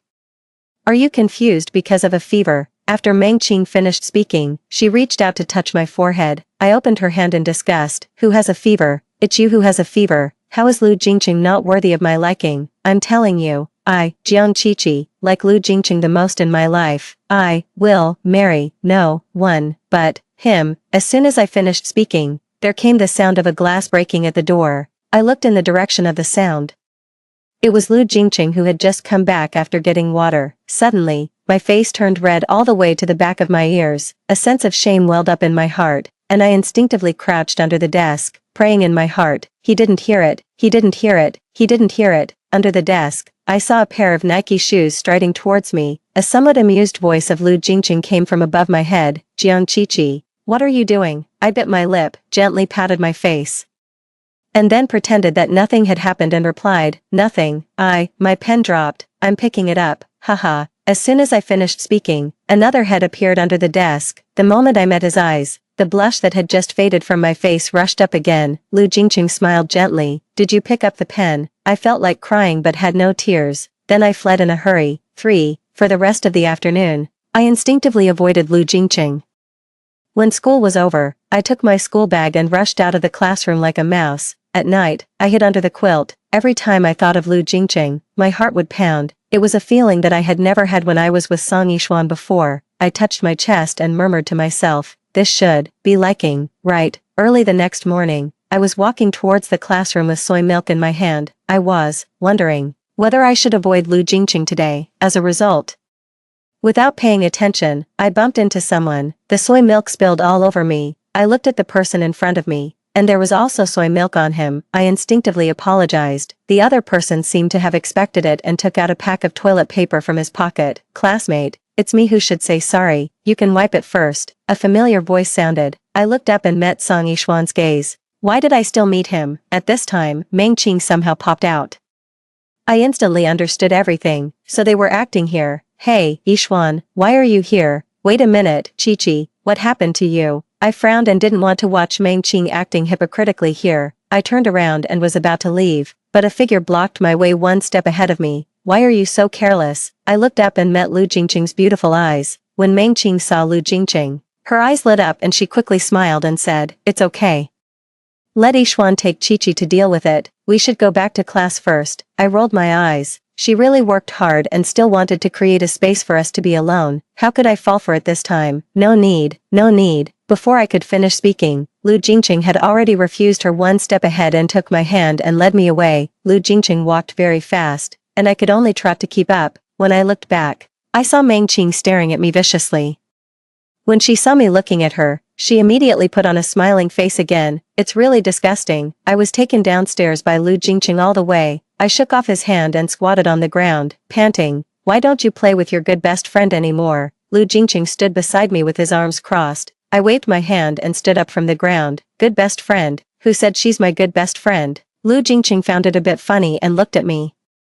Who said a few days ago that Meng Qing is my Jiang Qiqi's best friend in this life and no one can separate us two? He imitated my previous tone and repeated what I had said. He's so petty. He actually remembered this matter until now. But come to think of it, I did do such a thing. I also said that I would never like you in my life, I murmured in a low voice. He suddenly leaned closer. What did you say? I bit my lip and stepped on his foot hard. I'm not saying it anymore, after that. I turned around and left. After I went to the toilet and wiped the soy milk off my body, I got up and was about to go back to the classroom for class. As soon as I walked out of the toilet door, I saw the familiar figure of Song Yishuan again. When he saw me, he immediately walked forward. He had already changed into a set of clothes and then took out a pack of toilet paper from his pocket again, before I could speak. He had already pulled out a piece of paper and reached out to help me wipe the wet place on my body. Sorry, classmate, I was too careless. I didn't have time to apologize to you properly just now. Let me wipe it clean for you. I jumped back like a catapult, creating a distance between us. His hand froze in place, and he pushed the glasses on his nose awkwardly. This action instantly awakened my previous memories. Whenever Song Yishuan was angry before, he would instinctively push his glasses.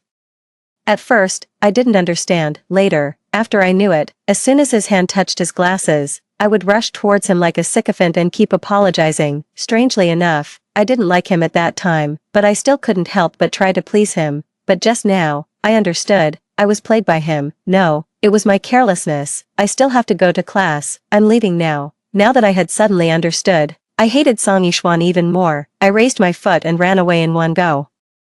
Song Yishuan still wanted to reach out to stop me, but I was already out of sight. When I returned to the classroom, the class bell just rang. This class was math. I saw that there was a different person sitting next to my seat. It was Meng Qing. When she saw me, she smiled and pulled me towards the seat. I sat in my seat, and Meng Qing immediately leaned over. Qiqi, I'll have this class with you. Hee. I frowned. Who wants to have class with you? You'd better go back. I can't listen to the class properly with you here. She didn't seem to hear the impatience in my tone and actually rubbed against my arm. Come on, it's just one class. Qiqi can still learn even if you don't listen. I felt speechless. If it were in my previous life, I would have been carried away by this sentence of hers. I opened my mouth, but the teacher had already stepped into the classroom one step ahead. It was too late. I held my forehead and stopped talking. This was a math class.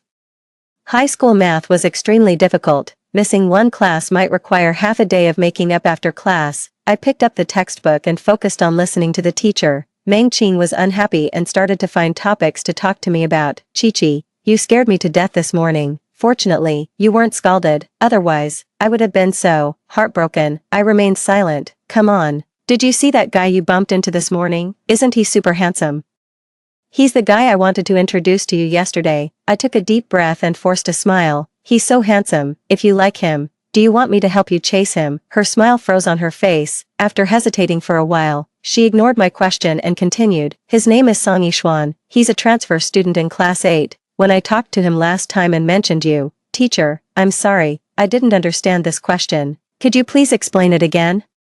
I raised my hand and pointed to the example question in the textbook. The teacher was an old man of some age. Perhaps it was the first time someone asked a question in class. He smiled gratifyingly. Okay, classmate Jiang Qiqi, I want to praise you. Your learning spirit is really commendable. Regarding this learning spirit, we have to start from 100 years ago. I stared at the teacher in disbelief.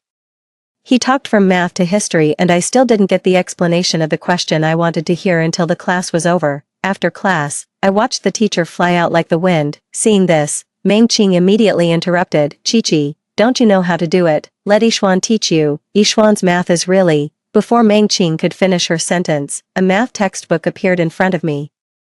It was Lu Jingqing. He yawned and sat in front of me. Which question? I didn't react.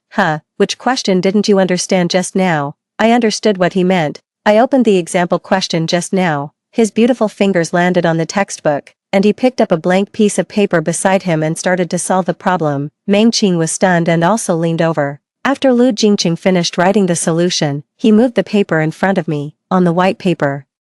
All the problem-solving ideas of that question were clearly written. I could even understand the solution of this question without him explaining. He stretched and patted my head. wait for me to go home together after school tonight. I nodded. He got up and was about to leave. Meng-Qing suddenly stood up from the chair. Jingqing, I also have a question that I don't understand. Can you teach me? Teacher Chen's office is just downstairs. Lu Jingqing refused her without looking back. Meng-Qing seemed to be frozen. Behind her, my heart was pounding. How on earth did I manage to hate Lu Jingqing so much in my previous life? 6. After school, as soon as I packed my things, Lu Jingqing was already waiting for me at the door. I smiled and walked towards him. Meng-Qing popped out again. Chi-Chi, my stomach hurts so much. I'm feeling so uncomfortable. I ignored her and continued to walk towards Lu Jingqing. Meng-Qing directly grabbed my hand. Chi-Chi, I'm really in pain. I was so speechless. Did she think others were fools just because they didn't get angry? If you're not feeling well, go see a doctor. Why are you pulling me? Am I a doctor? Meng-Qing let go of my hand. Then, she started crying. I didn't know whether to laugh or cry. Lu Jingqing stepped forward. I'll take you there. I didn't understand. Meng-Qing looked up. Huh, aren't you feeling unwell? I'll take you to the hospital. Lu Jingqing repeated it again. When Meng-Qing heard this, she replied softly with an okay. Then she bypassed me and left with Lu Jingqing. I stood there in a daze. 2 seconds later, it felt as if something tugged at my heart, and I felt a bit uncomfortable. After taking several deep breaths, I watched as the people in the classroom gradually dispersed, and I walked away along with the crowd. On the way home, I couldn't help but kick the stones at my feet a couple of times. As a result, when I exerted a bit too much force, I sprained my ankle. My tense emotions exploded in an instant. I plopped down on the ground directly. What the hell? Why am I so unlucky? It's all Lu Jingqing's fault. Didn't he say we'd go together? He's a damned liar. I'll make sure you can't have what you want in this life either. Buddy, can't have what I want. I was startled. When I looked up and saw Lu Jingqing, I got even angrier. Ignoring the pain in my foot, I got up and walked away. Lu Jingqing followed. I gave him a dirty look. Stay away from me. He raised his eyebrows, looked at my limping figure, and stopped. I thought to myself, so he's not going to explain. Huh, fine. I continued walking forward quickly, maybe because I was trying to do 2 things at once. I didn't see the sign that said no entry. Below it was a sewer covered with an iron sheet. By the time I realized it, I had already been pulled back by Lu Jingqing. Don't you care about your life? Can't you see that huge sign up there? I only realized it later. And then my eyes turned red. Leave me alone. I'm not talking to liars. Even if I die today and jump down from here, I won't pay attention to you. Lu Jingqing was amused by me, but I was fuming with anger. Seeing that he didn't seem to want to explain, I turned around and walked away. After taking 2 steps, I was pulled back again. Yes, I'm a liar. Hearing his words, half of my anger subsided, but I still didn't plan to pay attention to him and just walked forward on my own. But because of my sprained ankle, I had to be careful with every step. Suddenly, Lu Jingqing quickly walked in front of me and squatted down. 7. Come on, I'll carry you on my back. I felt a bit pleased inside, but since I wasn't completely over my anger yet, I coughed twice and said in a sarcastic tone, is this back only for me, or do you carry others too? Lu Jingqing chuckled. Come on, it's only for you. Getting a satisfactory answer, I jumped onto his back. He carried me and walked slowly. I brought my mouth close to his ear. Aren't you going to explain? His tone was calm. For someone insignificant, is it necessary? I sneered and tightened my hands around his neck. She may not be necessary, but you stood me up today. Lu Jingqing stopped in his tracks and looked back at me. The moment our eyes met, my face blushed again, much to my annoyance. I had thought that Lu Jingqing would tell me righteously that nothing had happened between them.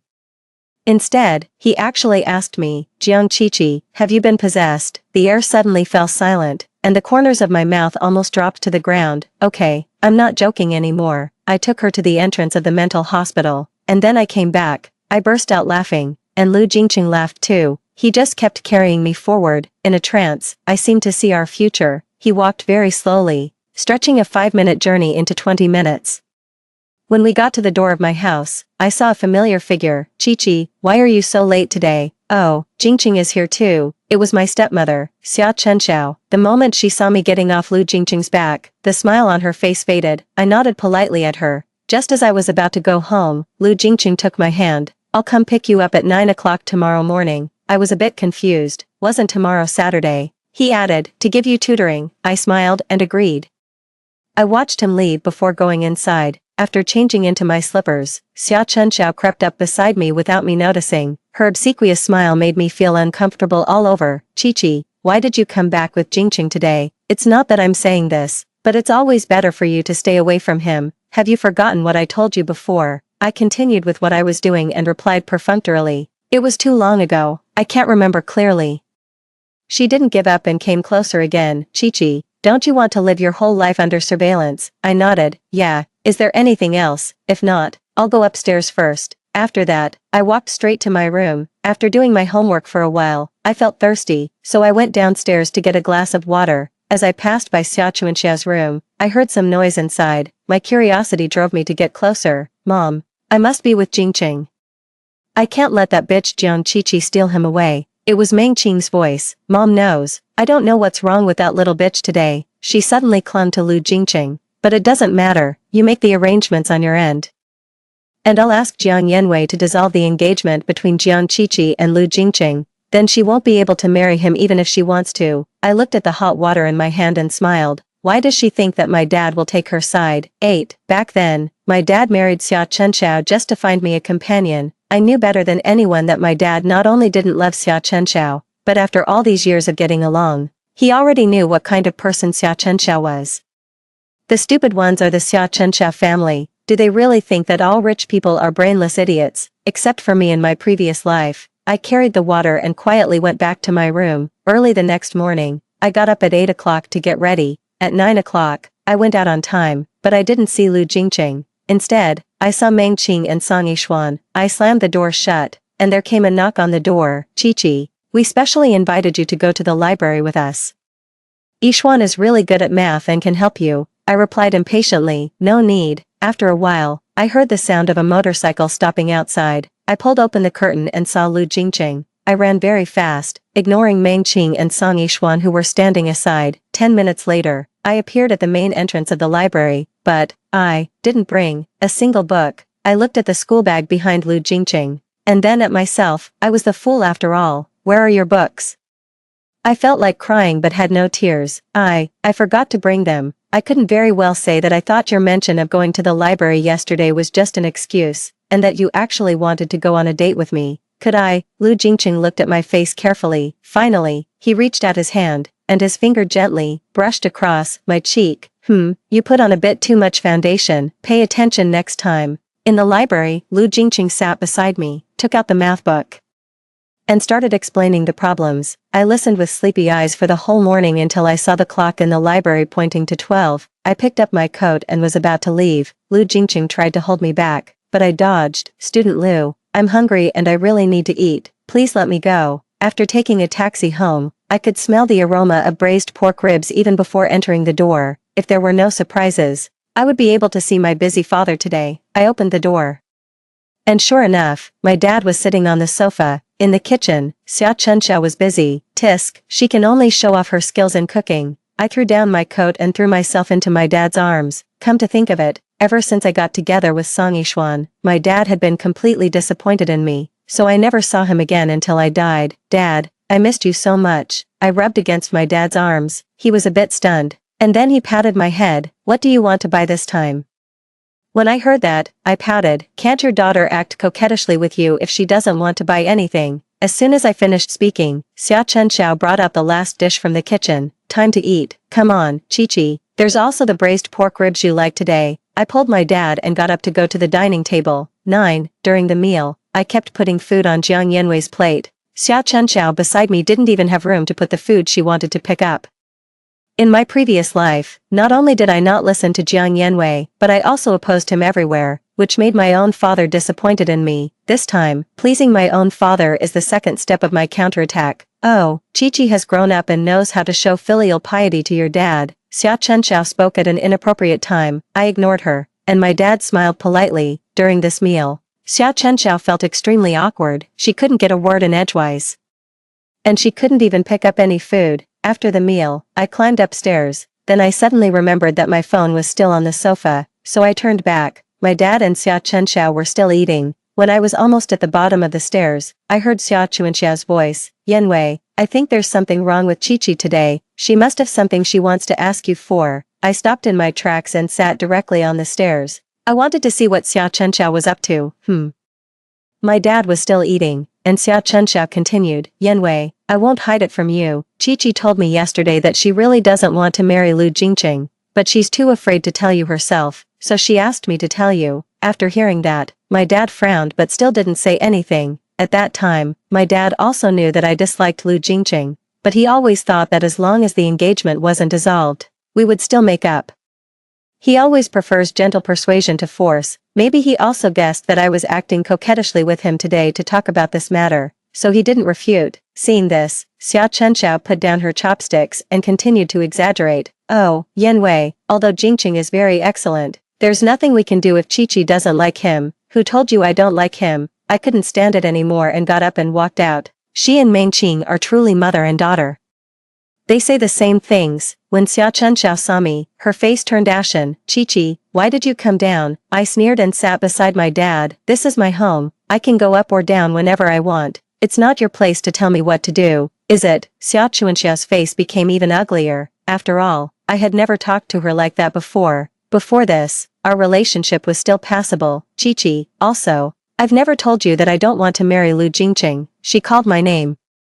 But I interrupted her and continued. As soon as my dad heard that, he beamed with joy and took my hand. Chi-Chi, do you really think so? Dad thought you really didn't like that boy from the Lu family. I held my dad's hand back. Dad, I wrongly blamed you before. I thought you arranged this engagement for your own sake. So many people want to marry into the Lu family, but I was ungrateful. I was so wrong. After that, my dad and I hugged each other and cried. Seeing this, Xia Chenxiao immediately found an excuse to leave, but how could I let her off so easily? Aunt Xia, you heard what I said, right? Don't make decisions for me anymore in the future, otherwise, I can't guarantee what I might say. Xia Chenxiao stopped in her tracks, looked at me, nodded, and then ran away. 10. After dealing with everything, I went back to my room contentedly and took a nap after getting my phone. When I woke up again, it was already 6 o'clock in the afternoon. I went downstairs feeling parched to get some water and found that there was already a glass of water poured on the coffee table. Maybe I had learned my lesson, so I didn't touch that glass of water. Instead, I refilled a cup from the water dispenser. Just as I took a sip of the newly filled water, my phone rang. I took 2 more sips and was about to answer the call, but after taking 2 steps, my vision actually became a bit blurry. I forced myself to walk to the coffee table. My vision became more and more blurry. I picked up my phone, and the caller ID showed Lu Jingqing. Before I could answer, I lost consciousness. In the last moment before losing consciousness, I panicked. Am I going to die again? Can I be resurrected by watching the Brain Gold advertisement this time? The moment I regained consciousness, I instinctively reached out to touch my body. Thank goodness, I was still in my physical form. But when I looked again, the decoration style here was that of a hotel. I looked at the white bedsheet on my body and realized that my clothes were already gone, leaving only 2 pieces of cloth to cover my modesty. I widened my eyes and found that there was a man lying beside me. When I saw his face clearly, I was almost scared to death. It was Song Yishuan. I pulled the quilt over me and ran to the corner wrapped in the quilt. Song Yishuan got up when he heard the noise. When he saw me in the corner, he smiled. Sorry, it's out of necessity. I have to wrong you for now. I thought something was seriously wrong. If Song Yishuan was here, it meant that this matter definitely had something to do with Meng Qing and her mother. I had already witnessed how ruthless they were in my previous life. Maybe because I hadn't fallen out with my dad and my relationship with Lu Jingqing had also improved. I might have already watched the advertisement again, playing dirty tricks. What do you want? If you want money, I have it too. I'm much richer than Meng Qing. Let me go, and I'll give you double the amount. Song Yishuan's eyes sparkled, and then he sighed. Although that's the case, it's already too late.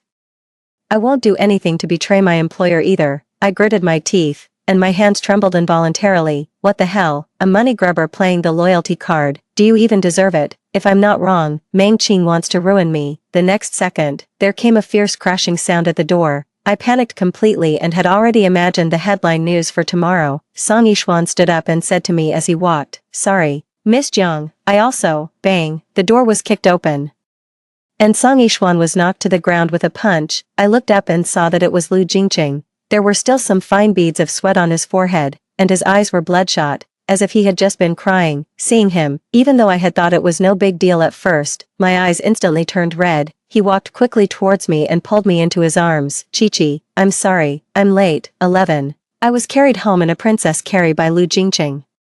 After Song Yishuan was taken away by the police, he immediately revealed his true colors and confessed everything. My dad, upon learning about this, even cancelled his plane ticket to Country M. When my dad saw me, I was lying beside Lu Jingqing and eating a cake. When my dad saw me like this, he first patted Lu Jingqing on the shoulder, and then slumped down in relief. Thank you, Jingqing. If it weren't for you, I really don't know what would have happened to Chi-Chi today.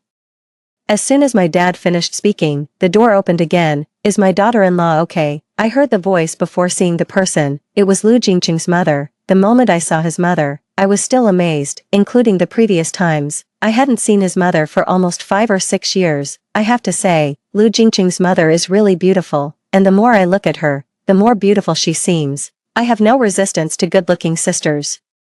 I put down the cake in my hand and replied with a smile, Aunt Lu, I'm fine. Look, I'm still full of energy, afraid that she wouldn't believe me. I got off the sofa and jumped twice. Seeing this, Lu Jingqing's mother patted her chest, then pulled me to her side and hugged me tightly. Oh, my little baby, it's good that you're okay. You almost scared me to death, Auntie. After chatting for a long time, my dad's face turned serious after answering a phone call. Xia Chenxiao booked a plane ticket to Country F just now. After saying that, Lu Jingqing sat up from the sofa, and my dad didn't hesitate. He picked up the car keys and was about to leave. I also trotted along behind. Lu Jingqing glanced at me. Go back. Little girls shouldn't join in the fun for this kind of thing. I shook my head and insisted on going with them. Besides, I'm no longer a little girl. Having experienced death once, my mentality is like that of an 80-year-old woman. I've even seen the way I died miserably. How could I be afraid of them catching Xia Chenxiao? No, Xia Chenxiao has caused me so much suffering. If I don't see her being caught with my own eyes, I'll be so miserable. I acted coquettishly while holding Lu Jingqing's arm, and he had to nod in agreement. The airport was a long way away, and my dad drove very fast. I felt a bit dizzy in the back seat. Seeing that I was uncomfortable, Lu Jingqing pressed my head against his shoulder. It will be better if you close your eyes. 20 minutes later, we arrived at the airport. The police car arrived at the place almost at the same time. After getting out of the car, my dad greeted the police. When he turned around and saw me being supported by Lu Jingqing, his eyes lit up. Ah, Jingqing, take good care of Chi-Chi. I'll go and look for someone first. Lu Jingqing nodded and slowly dragged me forward while I was retching. There were a lot of people in the airport. And because I was carsick, I could only sit at the entrance with Lu Jingqing and wait. Lu Jingqing held a bottle of water in one hand and supported me with the other. He sighed. I just said don't come with us. But you insisted. See, now you're carsick. I whined melodramatically. Woo, my head is so dizzy. He gave me a helpless look and then started massaging my temples. I closed my eyes and didn't notice the fierce gaze behind me at all. 12, Chi-Chi, behind you. My dad's heart-rending shout came. I opened my eyes and found that Meng Qing was actually holding a knife in her hand and rushing towards me. I quickly pushed Lu Jingqing away. To be honest, after being hit and killed by a car in my previous life, I've become immune to any tools that can harm me. Lu Jingqing was pushed away by me. The moment Meng Qing got close to me, I nimbly dodged. She was still cursing nonstop. Jian Chi-Chi, it's you who stole everything from me. You even stole my mother. Why do you still get to live? Why? She was shouting behind me while I was running in front. Xia Chenxiao was brought over by the police. She cried and called out to Meng Qing. Qingqing, stop quickly. Mom was wrong. Don't do anything stupid. Meng Qing kept chasing after me, unwilling to give up. The police from all directions raised their guns, and I successfully ran to the safe area. Meng Qing looked at the scene in front of her and stopped in her tracks as if waking up from a dream. Then she knelt down and sat on the ground. The knife in her hand slipped, and she looked ahead with empty eyes. The police immediately arrested her and put handcuffs on her. Only then did I take 2 deep breaths. Lu Jingqing walked up to me. I couldn't stand anymore and collapsed into his arms. Looking at Meng Qing's back as she was being taken away, I sighed. She was indeed a poor soul.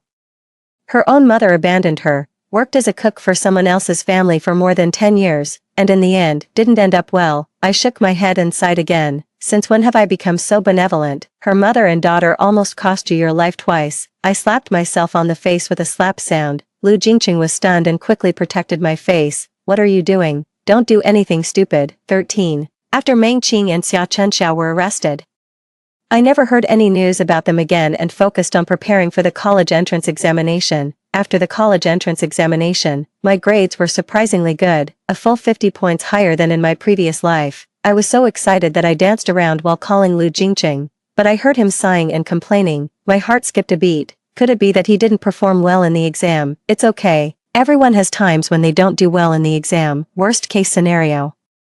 I'll repeat the senior year with you. I seemed to have made up my mind, but Lu Jingqing laughed, didn't perform well. I didn't say that. I looked at his back, feeling mixed emotions inside. When my dad learned about my grades, he was so excited that he couldn't sleep all night. The next morning, he pulled me into the study and said to me mysteriously, "Chi-Chi, you did so well in the exam this time. Dad thinks your talent shouldn't be limited to the country." I was shocked.